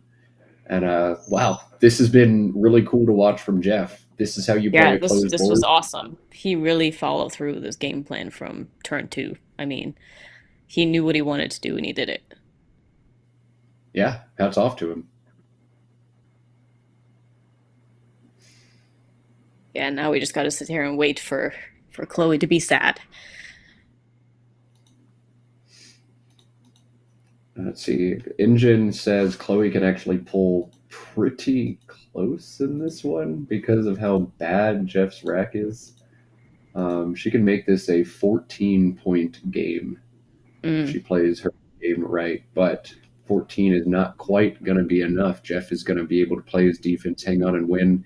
He was definitely assisted by some terrible draws from Chloe early on, but he had some really bad draws late on. He made several very interesting decisions that ended up working to perfection. The block here, the block here, both of those plays that looked a little unconventional. The block here as well, even the play of quiz, but he had a plan. I'm going to get up. I'm going to build a wall, and you're not going to be able to overcome my wall. It worked fantastically. yeah, it looks like Chloe is just going for a good out and two here. Yeah. Passer and then holding the D is what she's opting to do here. A parsed Parsed, keeping that S behind to plunk here would be a Mm. slightly attack plan, but it's too little, too late in this one.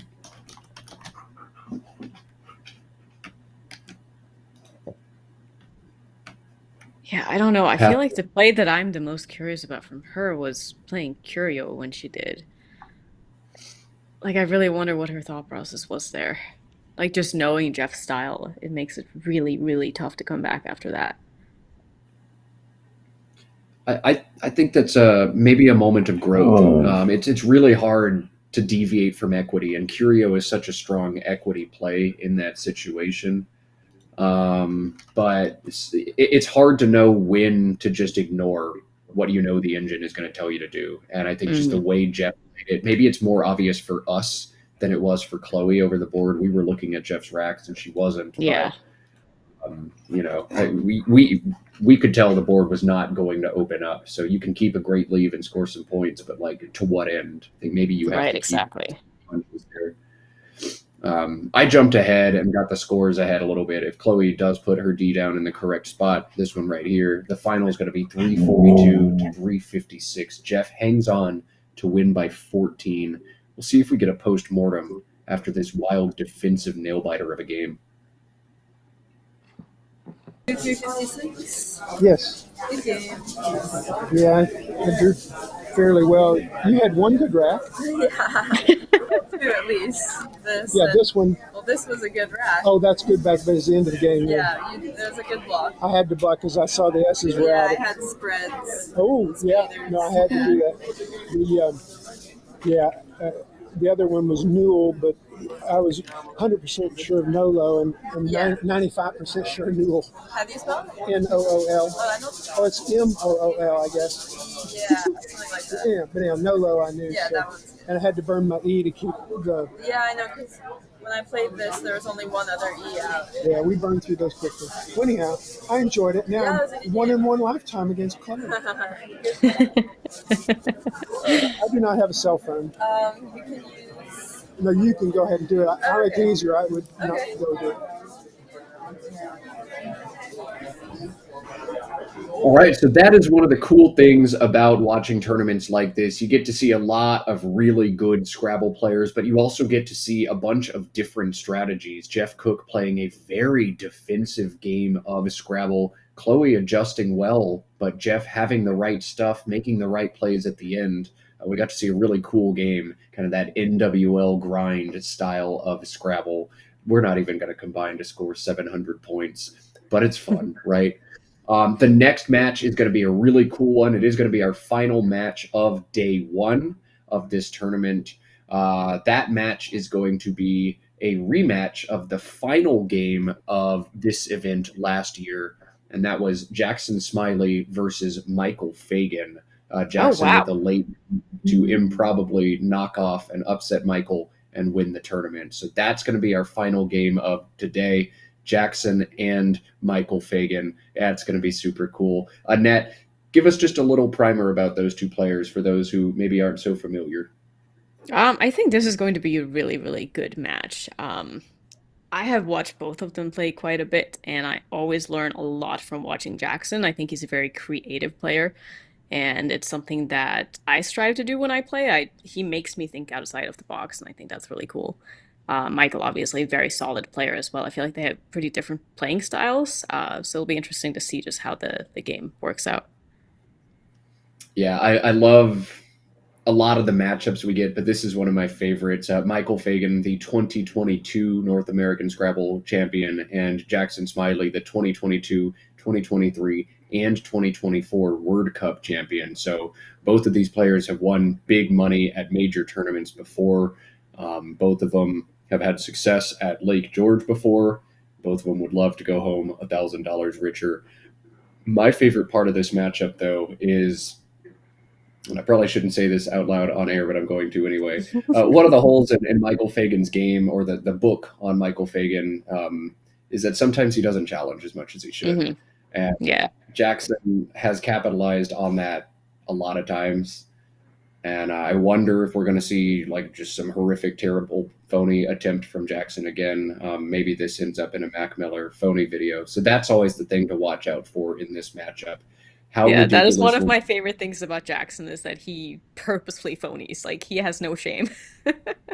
he has absolutely none. And hey, sometimes it gets knocked off and he shrugs his shoulders and is like, oh, I tried. Yeah, And other yeah. times it actually works. And you're like, what on earth? You just made up some combination of letters and played it on literally a North American champion. So this is always super fun to watch. I might get out a bottle of hot sauce or something for this one. And if I can get some Pony down and it Yeah, anything stays, can happen yeah, in this I'll game. give you a little hot sauce. I haven't done my job and reset the scores, but the players are getting situated, so we're getting close. We're not even going to cut to a break. We're just going to go straight through and get to our last game of today.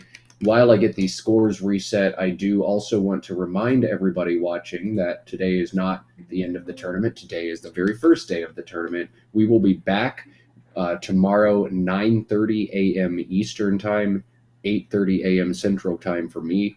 6:30 for y'all way out on the West Coast. And if you're joining us from internationally, welcome. Thanks for watching. And you figure out those time zones because there's a lot of them out there. I can't do math That's that what fast. Google is for. That's what the Google is for. But 9:30 Eastern Time tomorrow, and it'll be the same start time on Sunday. Tomorrow morning, we will be starting with CSW action. So if that's your cup of tea, join us. If that's not your cup of tea, still join us because Scrabble, and we're here to celebrate all of it.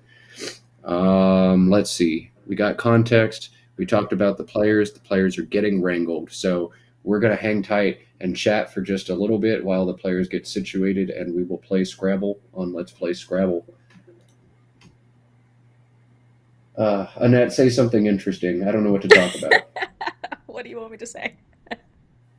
Oh, I did want to Um, mention just earlier when you talked about the New Year's tournament. I can totally vouch for that being one of the best tournaments of the year. I've been to that one the last two times now, so good job on them for always having a really well organized tournament. And yeah, if any of you are thinking about going to Albany, I would highly recommend it. I've been to an Albany tournament in the summer. I haven't braved upstate New York in the winter. I am from Hmm. Texas. I die. But I really want to make it up there to one of them sometime soon. I think I'll call this one from home and enjoy the holidays in Texas where it's 72 and sunny on New Year's instead Yeah, of. I don't blame you. It was pretty cold there last year, but that's why you just don't leave the hotel. You just stay inside, and then you're fine. It's like it's not even winter outside. I'm going to stump for one other tournament while we're here, and that's the Crescent City Cup in New Yes. Orleans. That's a great That's another tournament one as well. that, like it sneaks up on us every year. I kind of don't think about 2025 until that year, but like that one's coming up. I'm on the list right now. I may drop out and do commentary. I may play, but I'll certainly be in New Orleans. I'll be there every year. So that's another Yeah, one. I haven't signed up yet, but I definitely foresee myself going. Yeah. Uh, there's so much good Scrabble all over the country all the time. But those are some of the premier events. This Lake George one, the Albany New Year's one, the Crescent City Cup. Boom, boom, boom. 3 huge tournaments in 3 months. It's awesome. And Josh is saying the weather here is beautiful in Lake George Mm. right now. Yeah. October in Lake George is awesome. December in Albany. Not so much. All right, players are almost ready. Thank goodness. I really need to cough and cough and cough some of this COVID out of my life. I gotta wait so I can mute myself. Well, I'm glad you're not feeling too bad. You can never be feeling bad when you're commentating Scrabble and This is true. bloviating to 134 people on the internet. Yeah, we're pretty lucky to be here. How else would I be spending my Friday night? Yeah, I wouldn't want to do anything else, honestly. I was so excited when I got asked to commentate. It was like, of course I would want to. This is just a blast. I mean, I'd be watching it anyways, so might as well be part of it. And we were excited when you said yes too. So that's awesome. All right. Players are bagging the tiles. So with that, let's cut over. We can get a little preview of the action and then get Scrabble underway. Let's cut to board cam. Jackson Smiley, Michael Fagan. Each of these players has won $10,000 in a tournament before. Michael once, Jackson 3 times. They faced off in the finals of this event last year, and they're going to face off in round 3 this year. Though, hey, maybe they're going to play again later on. Jackson looks more and more like an 80s pop star every time I see him, and I'm so. And Michael Fagan is entirely unchanged from like 5 years ago. So awesome. The evolution of both players. Jackson perpetually evolving, Michael Fagan exactly the same. And we'll see who wins this game of Scrabble. It's going to be fun to watch. Good luck to both of you. It's gonna be really interesting to see what happens this game. I always enjoy watching both of these players play. Yeah, Jackson can be so creative and so clever sometimes, but also like his major weakness is the derp, where he just has like he does something so incredibly stupid, inexplicably, like once every 30 games, and you're like, is your rating like 400 or 2400? Like I don't understand. But anyway, Listen, we'll see if if we can. it's one in every 30 games, I would be happy with that for myself, but I know I do it way more often. Right. But all bets are off with Jackson. The most ridiculous phonies are in play. The most wild blunders are in play, but also some of the most brilliant play you've ever seen when Jackson's on stream. It's always a treat. We'll see. This is a fun, interesting turn. He's got a number of different lines of approach. Does he want to play the X or not? Just dropping XU makes a good amount of sense here. Good and defensive. Playing longer Unity is also fun. Interesting. And okay, Is we'll just is see a that a 40 on word? turn 1. That's not a No. word. He set it up on his rack, and I was like, what? Oh boy. I think the Oh play's my on hold, goodness. right? I don't know.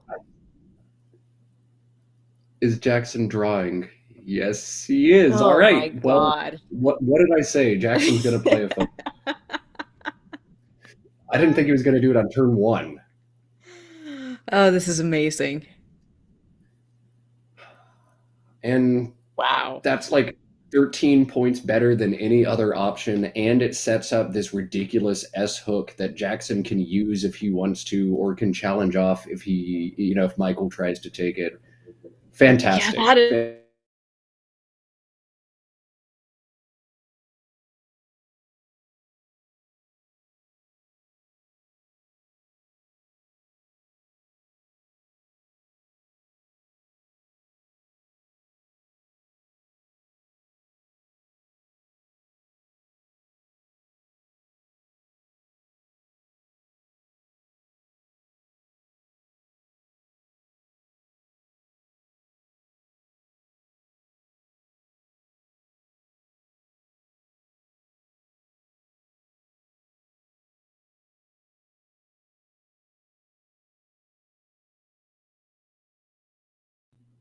Annette, have you ever phonied so well that you broke the internet?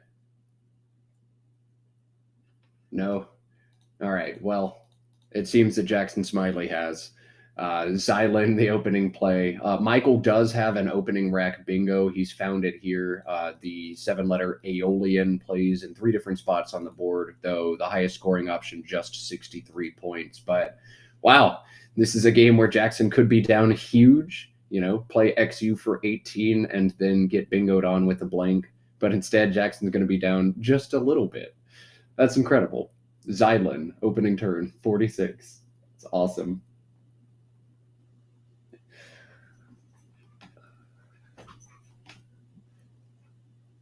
Annette, are you back with us?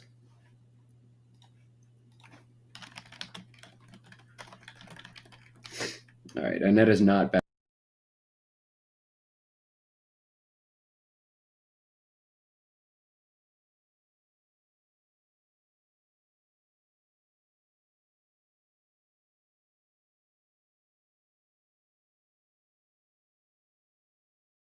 Am I back? Perfect. Yeah, I don't know what happened there. It looks like we lost Matt, though. Probably the Matt same lost thing that himself. happened to me. Matt just clicked the mute button on accident because he's an idiot. Matt's back. Everything is good. Okay, we're back. Everybody's back. We're fine.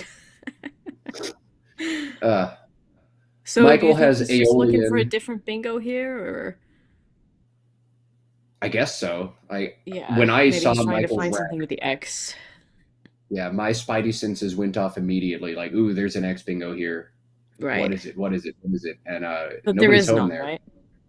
There is not one, but it looks like there's one for sure. Mm-hmm. Just Aeolian. It plays here, or here, or here. Yeah, I think he's just looking for something better. I mean, he's obviously seen it.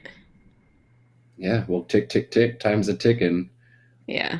It's worth taking the Jackson's time, able- though, just in case you're missing something. Yeah. 4 minutes and counting, though.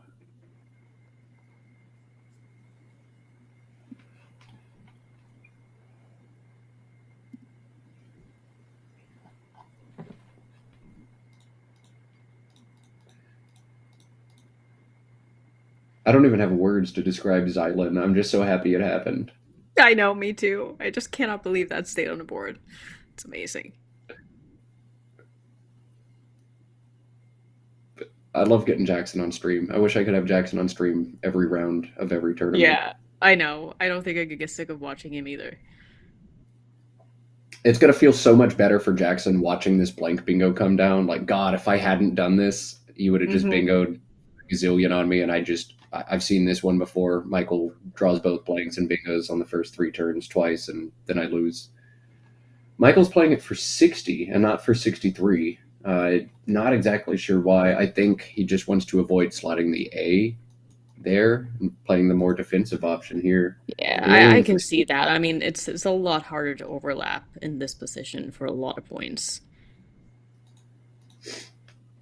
All right. I think that makes sense.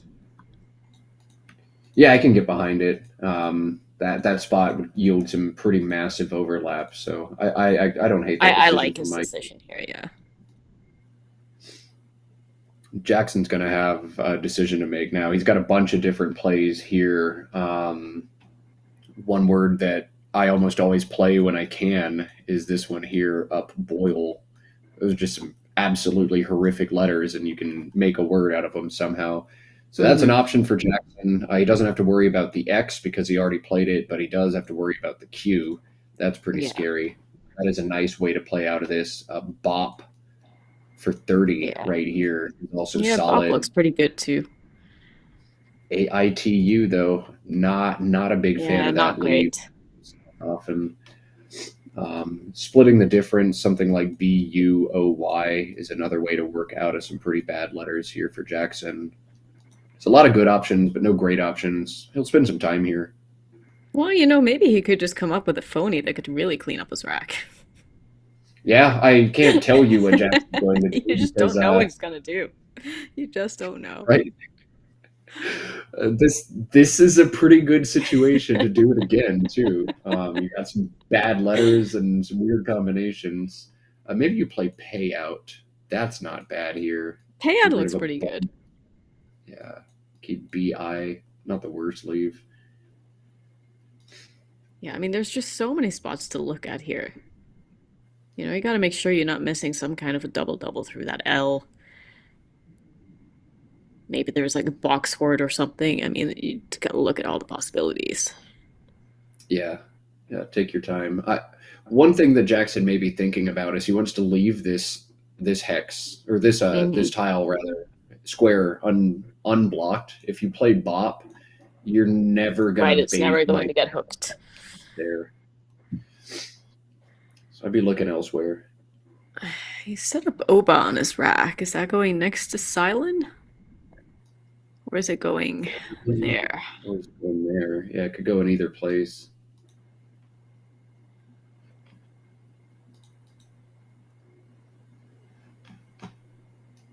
The longer I look at buoy, the more I like it. It sets up the P underneath.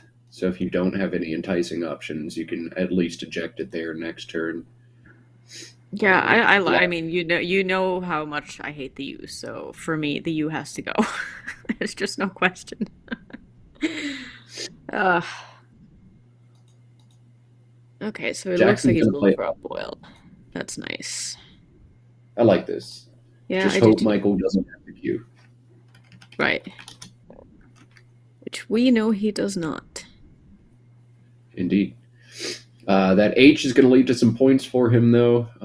I think this is a very standard play for Michael. This is one he's going to find and probably hit pretty quick. But I really like this guy here. Just eject two of your vowels and your H, score 32. Looks really strong. But Yeah, that maybe if looks he has really a nice. could upboil ever be a queue setup? Like if you have the queue, you're probably gonna play it instead of play Yeah, upboil. you I don't would think probably just play it. It looks like he might be trying to play Hail underneath, though, just to block that scoring spot. he could play that there. Just hope that there's no Right, C's that's, under yeah. because that'd be a 50. But if you're worried about this spot, HAO, I think you can't be too worried about the spot. I think you want to take the extra points in Ohio over here. Michael disagrees. Yeah, I don't know if setting up a C there is the best idea. Do you think maybe he And just didn't think of that? maybe HOAR in the same spot if you want to avoid it, or maybe you just embrace the volatility against Jackson. Yeah, maybe. If Jackson gets to make up like 50% extra words that you don't get, you have advantage against him. So lean into the variance, I would love to see if he can come up with a front extension to Xylan, just for the hell of it. right? Maybe he'll play like Eco Xylan. Yeah, back extensions would have been fun, but they got taken out of play too. Alas. All right. The possibilities are truly endless in Scrabble because, in addition to all of the real words, you can also make up not real words. I love this game. That is why we love this game. I wonder how Jackson's going to navigate this rack. This is a toughie. Five vowels, an S, and a T. Instinctively, you probably just want to play two vowels here and keep three of the vowels and two constants. Ideally, you want to play three of the vowels here, but doing something like aloe for six is just so sad and doesn't actually bingo as often as it needs to justify it. Uh, Yeah, I think Toya that he has set up seems like a good compromise. yeah, this It definitely seems to scores be more the best way points. forward. It's 19 EES is still pretty solid. It doesn't give back anything huge. You could consider playing TOE down here instead, but I, like Jackson, would be looking to shed one more vowel. AEES is just asking for trouble. Yeah, I agree too. And it's also one more chance to draw the C. Oh yeah, that's C. That C is going to be a big tile. I would definitely be looking to play off many tiles here. I mean, he has to be somewhat worried that that was a C setup too. But there really Putting the isn't much C. he can do to block, though. Interesting. So he goes for the fishing. Yeah, AEEST is not the coolest leave, but the L and the N on completely different quadrants means you're going to have at least one floater to work with somewhere. I still don't think I like this choice from Jackson. Yeah, I'm not sure. I mean, I bet he has good reasons for why he did that. Well, he's going to have Resonate now, so it paid Yeah. off. I mean, he knew Right. that was Pretty gonna happen, satisfying. so. And then watch it, immediately work. All right, It's gonna Resonate, the come only down playable very thing. fast. Yeah. Yep, here it comes.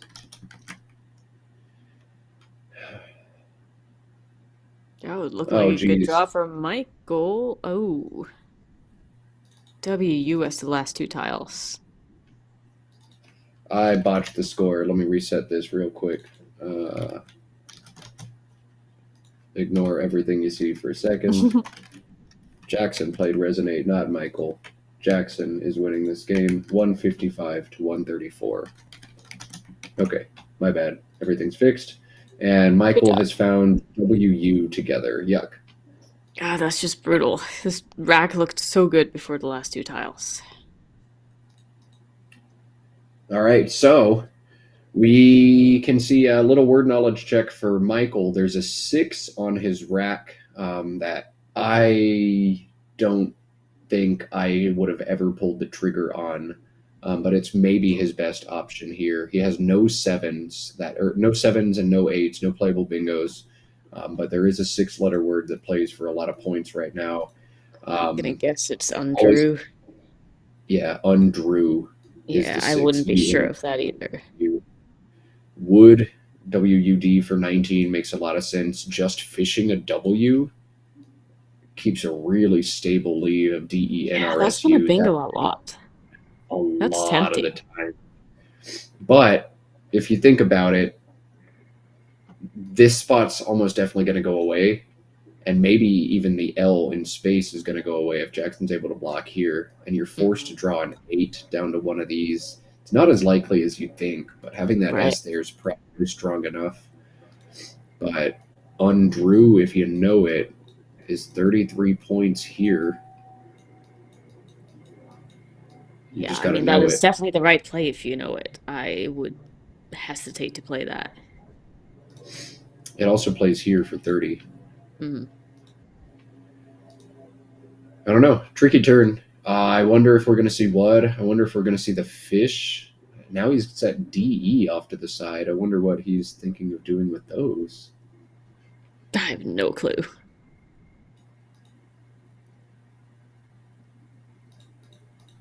I mean, what looks pretty solid if you don't want to just fish off the W. I started a thing in my club where every single time I play WUD, I look at the person next to me and I say, if you could play wood, you probably should. Yeah. Players I've just heard that wait. so many times. Yeah. Interesting. Oh. What did... Michael just Oh, put down okay. BOE and then picked it up. I'm confused. I am too. I'll just wait.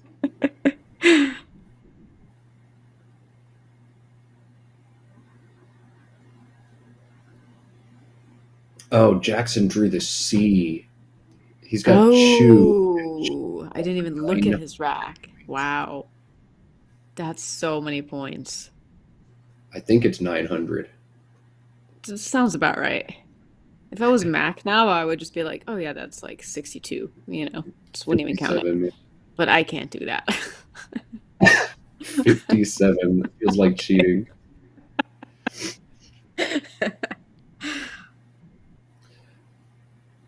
There's one clip of Mac out there. There were like 24 unseen pools, and somebody floated the idea of opening a triple triple, and Mac's just like, well, the worst he could do is this word for 223. And we're like, is I that think I real? saw that. And then it's like, wait, you did that in under a second, Mac. Wait, what? What? This Uh, makes me never want to play Scrabble with Mac in my life. right. I mean, I And would yet, love to in a play it at way, some point, but he is intimidating. um, I Okay, don't so he think did end up Jackson should finishing off play the shoe. W. Yeah, Michael plays the W. That makes sense. I don't think Yeah. Jackson should play Chew. He has WHIRR for 46 right now, holding Oh, CEN. wow. Yeah, that looks really good. Oh, man. Wow, I like that a lot. If he sees that. He also has Wrench right here for 46, and it closes off this big quadrant after Michael just fished one. So I think, I don't know what you're supposed to do here. Do I you like block this? Warher keeping the C. You're just guaranteed to score like 50 next turn. Yeah, if Wrench didn't put an H right here, I would love to make the block, but I'd just be so afraid of Michael hitting me with an S right there. Yeah, Jackson's nice. going to lure, and he's going to hold one of the R's off. I might put it down. I Interesting. don't I want to might put draw. it down too. I mean, I'm guessing he's keeping it for the hook. I'm just afraid with this that I'm going to draw like a 70-point bingo that I have to play here. I really want to hit my C in that spot first, but Right. you should be afraid to draw a bingo. Well, That's I was just gonna say, if me. you draw a bingo, you draw a bingo, and then you just play a bingo. No, Cringe. it's the last tile. And, Oh, it's another end. Eesh. uh, well, I mean, Michael has a bingo. Yes. I wonder what Does he Michael's have going any to do. eights? Yeah, Michael's got bingos from this I and through this L if he wants to play eights, but Oh, he's I also see. got one valid seven in this rack. I'll go ahead and spoil it because I want to talk about the where he's going to play it. The seven is undressed, UNDREST, so he can play it here. Put that U in the Yeah. triple triple line. That's 75. He can play it here and put the U in a triple triple line. That's 73. Or he can start to slide it over some. He can play it here, but that's going to put the E right there and ask for big stacks on top, or maybe stacks there even. That's 67 points too. So he's got bingos, but all of them give something back. Annette, what are you thinking? Are you just going to take the points, Yeah, 75, and play? I would take the points there. I feel like having the U in that position is not that dangerous. Yeah. Yeah, I agree. I think I'd just take them and not spend more time on this turn. Yeah, I feel like this is If, just a spot where you just take your points. if the scores were flipped, I might think about doing something different, but Right, no, you're going right. to pull ahead about a tempo. It's mostly a wash of a game. Just score points. Yeah, I agree.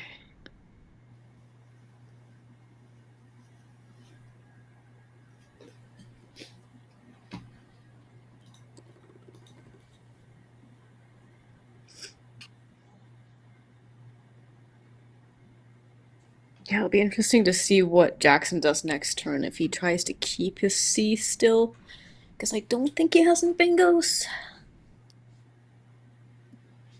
Jackson has no sevens. He'll have an eight with A, K, O, or T Oh, exposed. wow. Michael So is. he wasn't sure of undressed, I'm guessing. Because there's no way he would play this otherwise. I can't make heads or tails of this. Michael chose his lowest scoring bingo by a bunch of points. It must have been just a little bit of hesitation on is undressed actually good, because you'd rather put the U in the triple triple there than the Then to S put in the the S, I know. unless he Yeah. wants a wide open board. But I don't think he's an underdog by that much. And the extra gut punch of this one is Jackson needed a T to bingo, and he actually got one in space now. So Jackson threatens a bingo back. Yeah, he's got centering, doesn't he? He does. And a Canadian like Jackson should not miss centering with that spelling.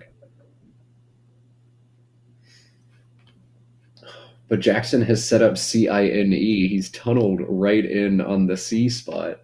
Yeah, interesting. I don't think he's seen it yet. Oh, there we no, go. no. Okay. Okay. This is what I was afraid of. This is why I would have put the R down. I was afraid I'd draw a stupid bingo that I have to play somewhere else and I can't cash in the C. That's okay. You just draw the other C. It's fine. I hate it when I draw bingos all the time. It's the worst. I I'm know, so God, it's the unlucky. worst. It's like when you make a setup play and then you're forced to play somewhere else afterwards for more points, but then you couldn't cash in your setup that you were so excited about. Yeah, Scrabble's the worst, man. Some people, I swear, they will find a way to complain about anything. Like I overheard a player who had the highest scoring game of their career. They scored like a 656 or something, and they were lamenting their tiles at the end of the day. And I'm like, didn't you just score 656 in a day today? Like, sure, maybe you had some rough games, but why don't we celebrate the highs instead of focus on the lows? I don't know. That's so funny.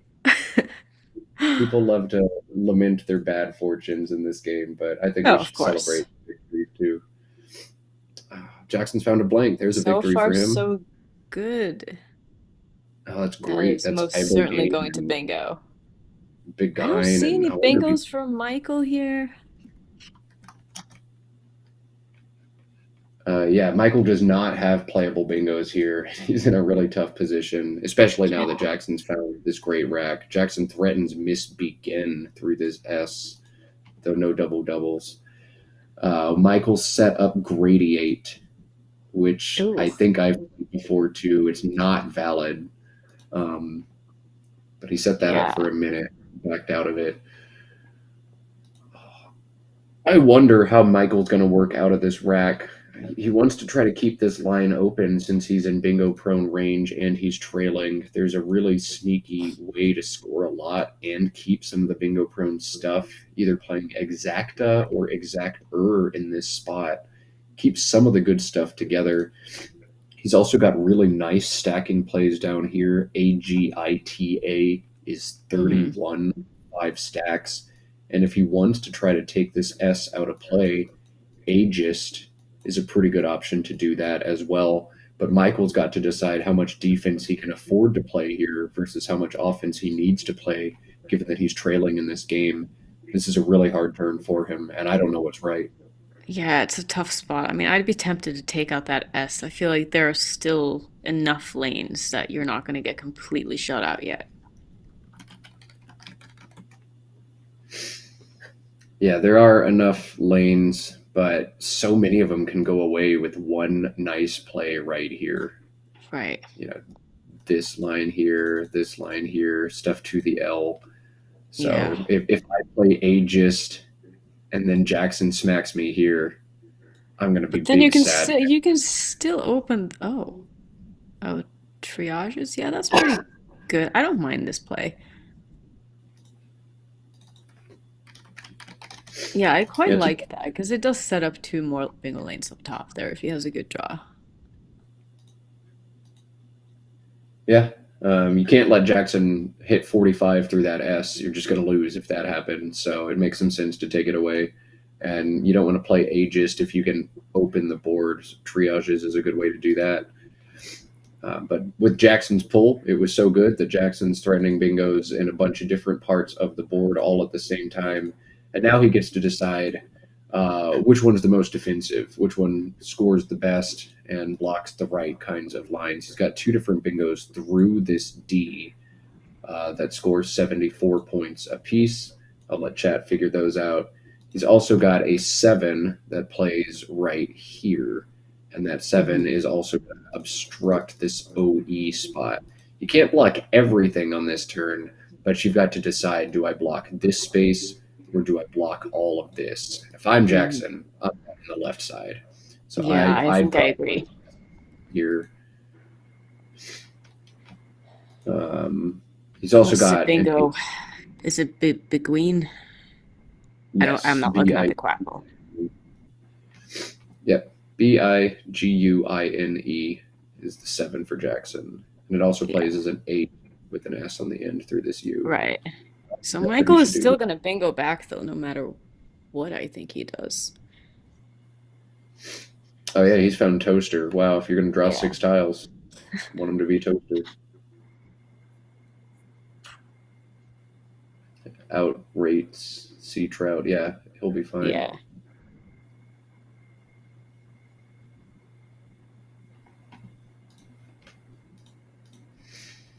Yeah, I'm interested to see what Jackson ends up doing here. He's got quite a few options.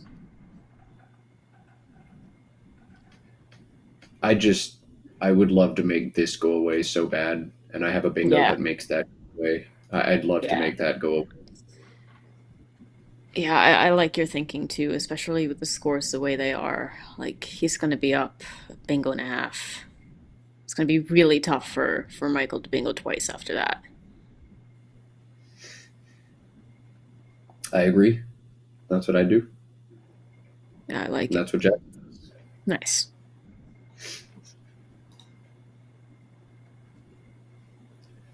If you've never seen this word before, I'll teach you a thing about it.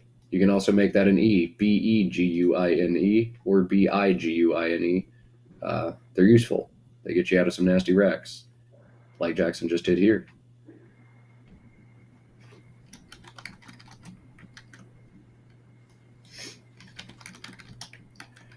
The bingo pulls Jackson ahead 336 to 239, and Michael is wasting absolutely no time before playing Sea Trout. There are 3 8s in this rack. Out rates and out stare play here, or Sea Trout plays for 2 more and puts that dangerous S up in space. I don't know that I would do that even with this deficit. You're just asking Jackson to play here next turn, but maybe you need to. I don't know. I would Yeah, have thought for I kind of agree with you because it's a lot easier for Jackson to control the board after this, I think. Just play any five to the S and now the board is pretty much dead. yeah, like Jackson would have to miss vowels entirely to not address this. Even one vowel, like he's gonna do something there. Jackson can play Yetis now, and like it feels so close to game over after that. Yeah. Um, I'm not sure. Ooh, Jackson can play Feyest, Feyest. That's even better. Oh, that's nice. Yeah. Oh, Oh, that what a is a draw, terrible Michael. draw. Wow. See it on face too, but Wow. QKMUVV. Oh man. That's just sad. Well, the game's not over. I want to remind myself and everybody else that the big C hook set up by Michael earlier is still there. Jackson drew the first C, danced around the spot, but had some other plays and never ended up cashing on it. The other C is lying for one of these 2 players to draw it. Jackson's going to have 5 chances after he drops Feyest up top. Nice play from him. Hmm. I mean, Michael's going to be able to score quite a few points with his Q.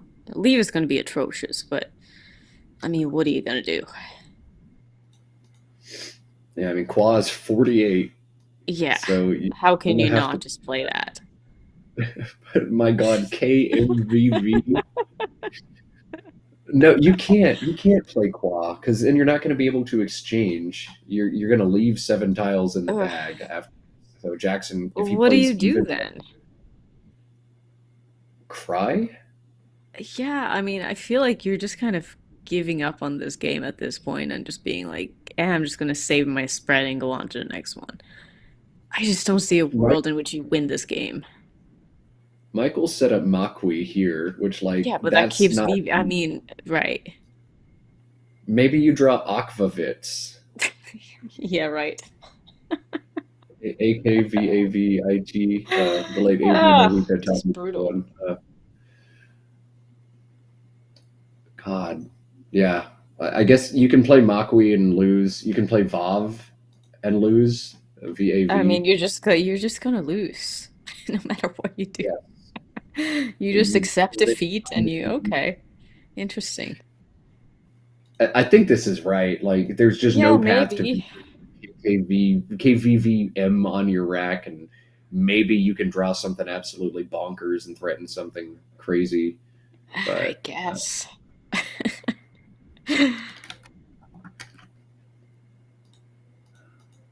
well, Jackson can just play the Z there and probably win. Yeah, I'd say so. If you look at the unseen pool from Jackson's perspective, it's nasty. There's two U's and only.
All right, I think we're back. Jackson did just drop the Z at the bottom as we expected. Michael is playing Qua now, as we thought he was going to do. He held on to this last turn and was able to cash it in this turn, but it's probably going to be too little too late. Ooh, Michael could have played Kumquat too. Kumquat right there. Could have played it for way more before Jackson put the A down too. That's absolutely disgusting. But yeah, Qua the play for Michael, a good score, but not enough score. Looks like Jackson's in great shape to hold on and win this one. He's at 419, 375. He's got a nice balanced rack, and Michael has some garbage. The C still lurking out there from Jackson's point of view for Chow plays, but the rest of the pool is just so bad that he doesn't have to worry too much. Looks like Jackson's going to hang on and win this one. We'll stay through the end regardless. As some of y'all start to make that decision to go to bed or wind down, I want to remind everybody that we'll be back on with Game 4 of the Lake George Tournament at 9:30 a.m. Eastern Time tomorrow, 8:30 Central, 6:30 a.m. for you West Coasters. But I know you love Scrabble enough that you're going to show up. Tomorrow morning we are showing the CSW Lexicon for the morning segment of games, and there are some awesome players over there. So hop on in, join us. It's going to be fun.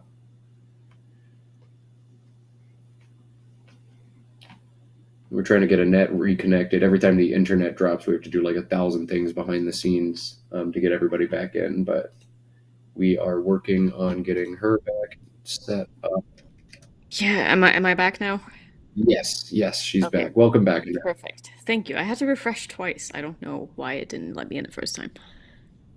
Yeah, that's what Will and I ended up having to do yesterday because we were having so many crashes. But we'll get it. We'll get a troubleshot again. It doesn't look like I missed too much though. Looks like Michael did draw the C. He did, yeah. So I think we're gonna see Jackson try to block. Is there anything he needs to block at all? Like cold is like the only word that exists that could even threaten in that spot, right?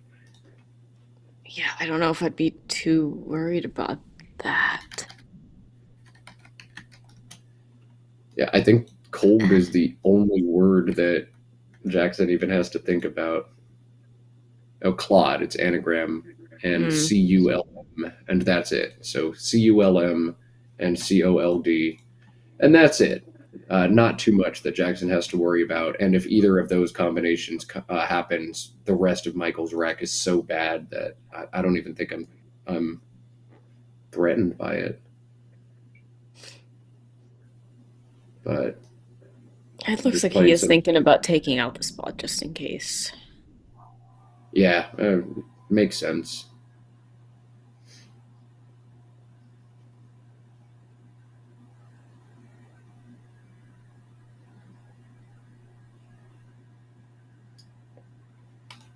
Is that real? I have to double check this. I never trust chat anymore, but CENTRING does take an S, Does it? but CENTERING also takes an S in NWL. They both take S's in NWL. Okay. Just like I double did not check know that. That was one of those things that I could literally just flip a coin because I don't know if any ing words take an S. It's just so hard to remember.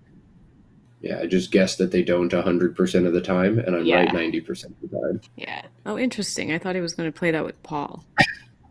Oh, he's going to set up his S. Not really. Yeah, not much he can do with that setup. Huh. So I don't even think Michael can use that spot, right? No, he can't. But Michael has a bucket list word. MOUJIK. Oh, nice. I don't think you actually play that here, but you Yeah, I was could. gonna You'd also say play that music. can't be the right play. What does he do here, though?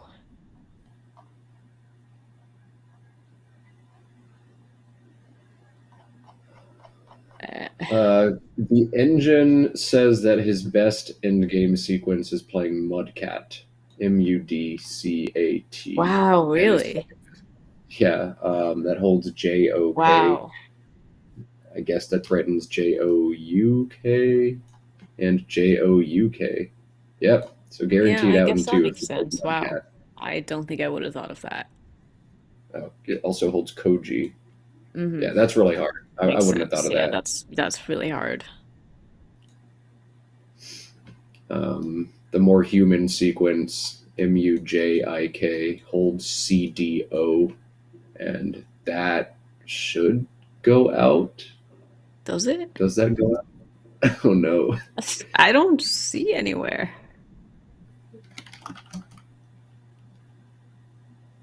Deco, Oh, okay. but that's just one. Yeah, I don't Yeah, think I that don't know. works.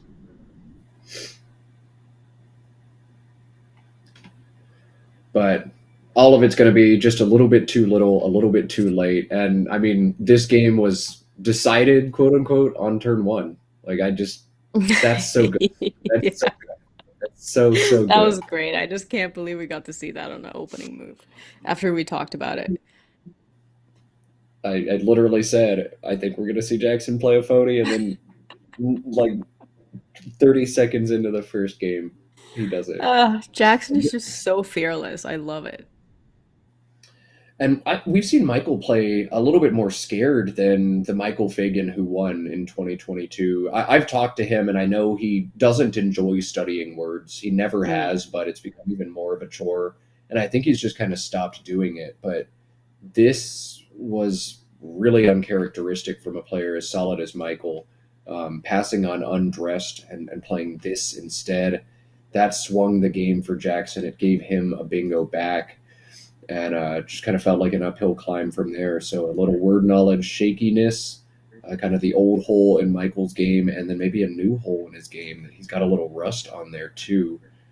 Not what we're used to seeing from Michael, but not everybody's on their A game all the time. Michael's still a phenomenal Scrabble player. We'll see For more sure. of I him. mean, I can totally relate. I'm not the type who loves studying words too. I love playing the game.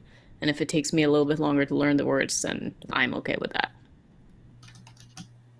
Yeah, I mean, you don't have to learn all the words to have fun playing Scrabble. The vast majority of tournament players do not learn all the words and still have fun playing Scrabble. I don't know anywhere near all the words, and I still have fun playing Scrabble sometimes, Yeah. allegedly. Sometimes.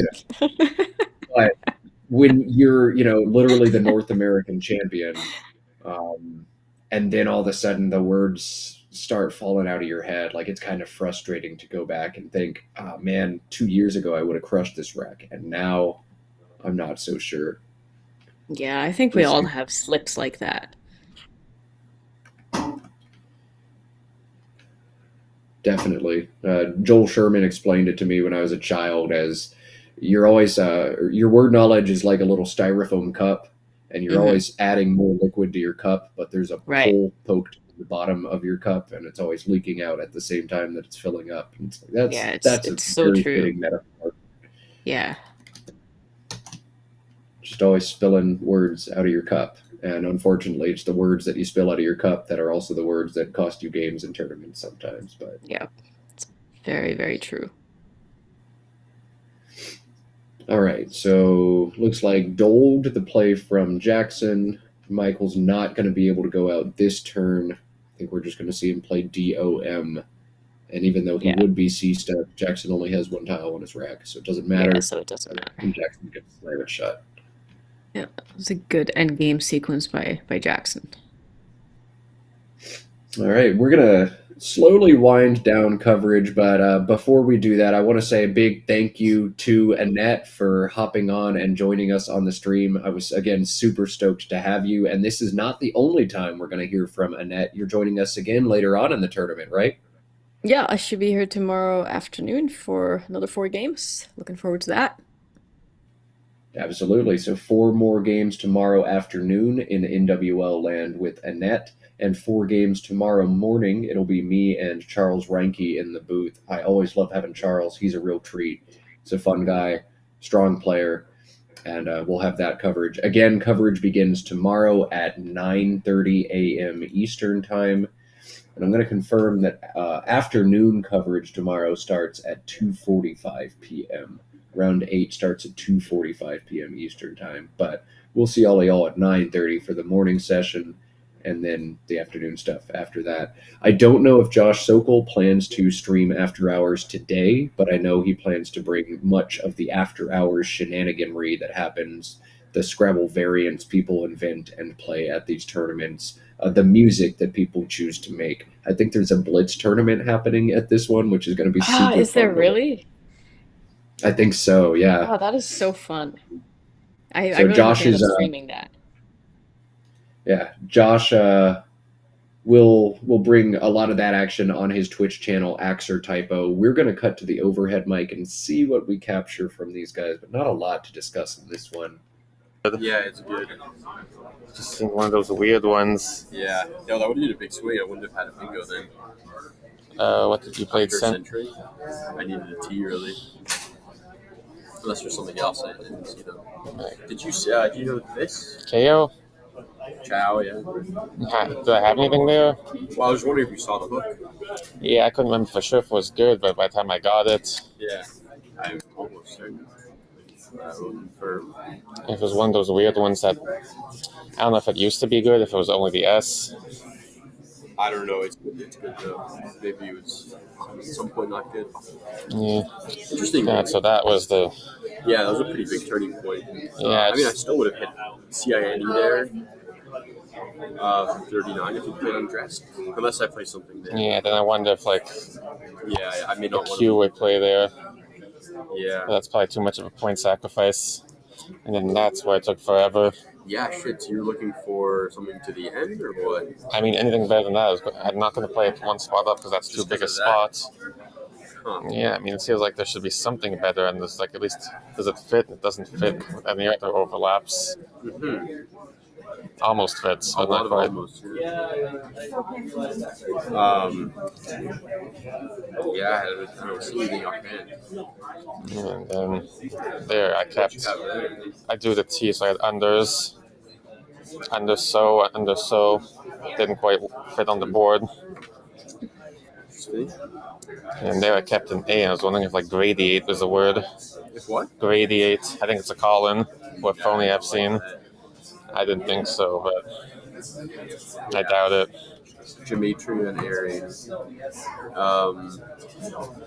Yeah. And there I was close. I had inferred. INFRAD. Like, God, am I missing something? It must be. Yeah, it was. Huh. And then I gave you the R, which was just what you needed. You gave me the what? The R? Yeah, if you have Yeah, I any wouldn't bingos have had anything actually. You can't do that. I wonder if it's like, Mhm. just. Interesting. Oh, no. I wasn't fully sure of Xylan. Sounds no good. Just Xylan. It looked slightly weird to me for some reason. Just Kylan. Oh yeah, it looked a bit weird. Every time I challenge you, you're wrong, and I figure if I challenge you enough, you're going to stop phoning me. Yeah, you gotta start challenging me again, I guess. Shit. Yeah, I wasn't sure.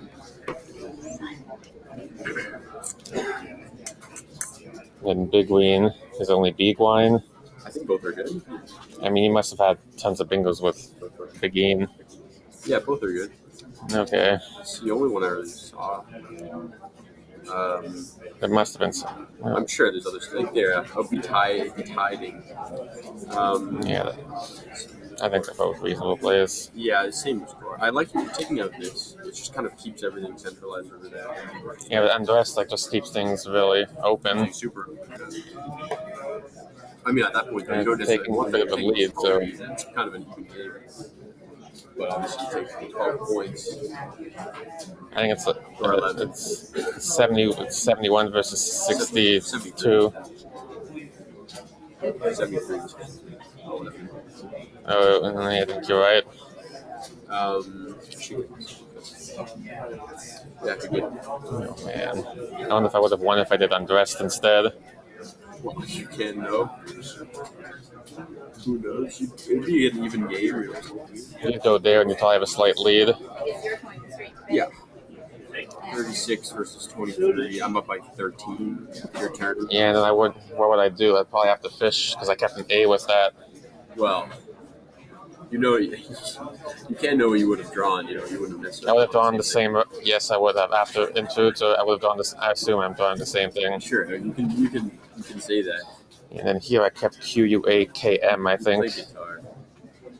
Yeah, that was crazy. I avoided all the Drek in the pool. I picked QVV, and those V's aren't going anywhere else. Yeah, no, you're pretty fucked at that point because I had Zap plus MODI, so I was like Q safe. Yeah. I was basically guaranteed to win. Yeah. So I need to know Exilin was not a word. Yeah, shit, that's big. Is it? What else is there? Yeah, just, I wasn't. Just Xylan, yeah, and Kylan. Yeah, I was afraid to put an S there.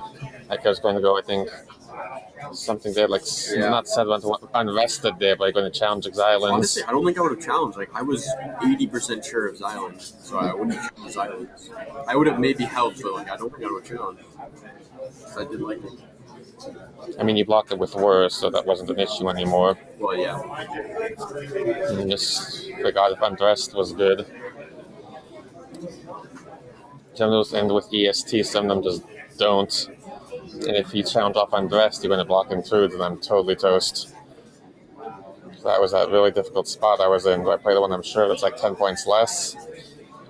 Or do I take a chance with the one I'm maybe 70% sure of? Sorry, what you saying? I only had those two bingos. Do I play the one I'm sure of, or do I play the one I'm maybe like 2/3 sure of? If you're only 2/3 sure, you should probably play that. It's not that much better. You probably have to be like 90% or more sure. No, I mean 80 something. It's still quite a bit better to play on grass. Like, it gives back a lot more floaters and everything. I know, I was afraid of the Q maybe. It could help. If I go Undressed and you have the Q without you, that would save you. I thought that would up oil as well. I didn't know if you were setting up the Q or the X. No, I wouldn't be setting up either. I think. Yeah, then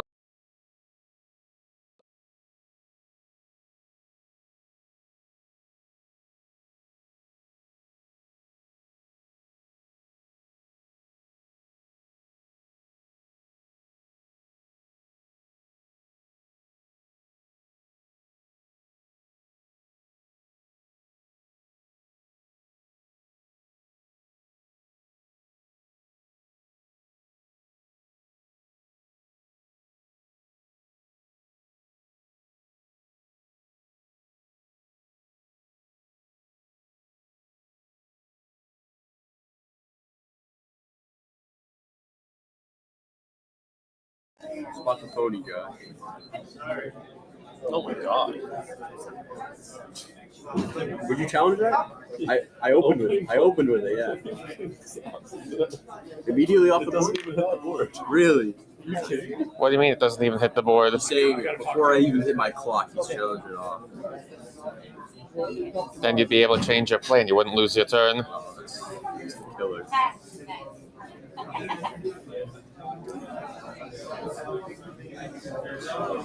That we are going to try to get a little interview for Jackson after this game. So we're going to get the headset on Jackson Smiley. If anybody still with us has a specific question or two for him, we'll ask. But you may have picked up in the post-mortem Jackson seeming, at least feigning, that he thought Xylan was probably a word and just made an honest mistake. Of course, I would say that to Michael's face over the board afterwards for sure as well. But we can ask him again. I think we'll get the same answer, whether or not you choose to believe it. Any other questions you have for him? I think Jackson is in first place. It's very early in this tournament yet, but this is the start he was looking for, and we'll hear a few minutes of his thoughts. All right, so we've got Jackson on the headset. Jackson, give us a quick thumbs up if you can hear us. Awesome. All right. Well, Jackson, I think you know who this is, Matt Canik, and we've got Annette Obrestad in the booth.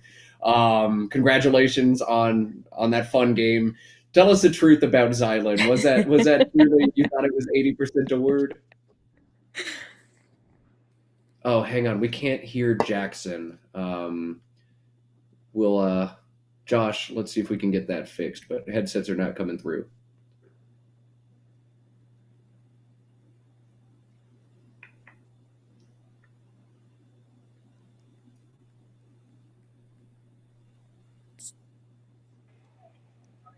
Hello, check. Yes, Hello. That's it. All right. I don't know if you guys, I guess you had the overhead mic on, so you heard my 80% comment. You know, I never lie. After the game, I'll never lie to my opponent. Never catch me lying when we prove anybody.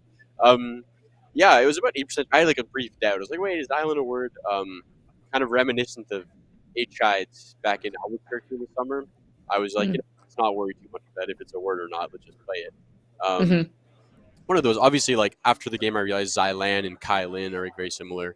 But again, I think if he had played the S, I don't think I would have challenged. Yeah, just it was a bit shaky. That's it. Wow. All right. Well, I summoned it. I said right before the game, watch for Jackson to play a phony, and you did instantly. So we were laughing at it. But You know, I we don't both thought for No. sure that you were just messing around. Really? No, honestly, I don't phony Michael much anymore because a couple years ago he started challenging my phonies, and so you know, I adjusted. Yeah. But yeah, of course, that's what you got to do. Maybe we're starting a new era, though. I was gonna say maybe it's time to readjust. That's what I told him. Yeah, I'll start phoning him again. We wanted to ask you about my personal favorite turn of yours that game was when you had Chu lined up for like 56 points and then backed out of it to play Whir and retain the C for next turn. Walk us through that turn. For sure, yeah. I mean, even before he played Paw, I was already kind of thinking about Whir because, you know, the upside is keeping a good bingo leave, and then you have the backup of Chow plays when you don't hit. And the other upside of that is when you don't hit bingos, it's often because you draw a high point tile, so you can hit an even harder Chow play, as much as Chew, perhaps. So I was thinking that it's like a much better outcome than playing Chew immediately and keeping NRR. There's just a lot more good about Whir. And then after he played Paw, it just pushed me even further towards Whir because he's keeping a bingo leave. That makes me want to keep CENR even more to counter bingo, especially if he opens lanes. Kind of like exactly what happened with Intrudes. He ended up giving me a lane for CENR. The only question in my mind was not whether to play Chew, it was whether to play Whir or tack on the extra R for 4 more points. And that was just a bit of a technical decision. I felt like the R was worth it to try to counter bingo. Yeah, no, nailed it. I would have put the R at the end for what it's worth, but it's super close on that one. I definitely think it was wise to back out of Chew, and I think it was impressive the restraint you showed on that and the thought process you had. Thank you. Yeah, it's always really fun to watch you play. Yeah, no, it was a very interesting game. Obviously, I don't know if you heard, but he wasn't sure of Undressed. He did see it. Yeah. That was obviously a pretty big turning point in the game. Like, if he plays that, I don't have a bingo to come back. And then who knows? It's a pretty even game after that. Yeah, he had a setup on his rack. We thought for sure he was going to play it, but then, yeah. Yeah. Just wasn't sure. Yeah. Did we hear correctly that he was uncertain of CHAO at the end as well? Yeah, he was Yeah. unsure. I think it sounded like he considered it, but wasn't sure if it would have been added or not. Hmm. Um, it's something. It kind of like put on my alarm bells when we played How. I was like, it seemed like a play that he wouldn't make if he knew the C hook for sure, and so I Right. was kind of happy to keep it open as well. Hmm. That was even another thing with Whir. I was like, if I can get a bingo and draw the other C later, I just feel like that hook might be staying open all game, and so I don't really Yeah. want to touch it until I have to. Yeah, no, I think that was a Yeah, good decision. yeah. Game full of good decisions from you. We thought Xylan was an 11 out of 10 decision. Turns Yeah, out maybe yeah. it was more like a 6 out of I'm 10 I'm decision. sorry But to hey, spoil your fun, but no, that was I would call that a straight up mistake because It was you okay. We know still enjoyed it. yeah, I'm glad. I was more trying to make sure it didn't take an E or anything, but I was like, okay, Yeah. at least fairly Yeah. confident with that. Yeah. all right. Well, our initial results, or at least what the producer told me, is you're at 3-0 and you're in first place right now. So that's the start you were looking for. Sure. Congratulations. Oh, hang on. No, you were in second place. You just got leapfrogged on spread by Jeffrey Nelson. Okay. There you So go. Jeffrey Nelson 3-0 plus 324, Jackson Smiley 3-0 plus 315, and Ed Liebfried 3-0 plus 124. Lisa Odom and Eric Goldstein both undefeated at 2-0 with results still pending as well. But a great start for you in either case, Jackson. We're going to let you go because I know the nightlife in Albany or in Lake George is always fun. So we're going to let you have fun with your friends. But thanks for watching, or thanks for giving us this game. Congratulations and good luck with the rest of them. Yeah. Thanks, Matt, and thanks, Annette. Have a good Yep. night. Good luck. And for our viewers at home, again, one final reminder that we will be back on CSW action tomorrow at 9:30 Eastern, NWL tomorrow afternoon at 2:45. Charles Reinke on the headset with me tomorrow morning, and Annette back with us tomorrow afternoon. Annette, any last words for our audiences before we set them free? No, I'm just excited for the rest of the tournament. I think it's going to be a really good time, and I hope that everybody tunes back in tomorrow. And with that, we'll see you tomorrow. Yep. See you tomorrow.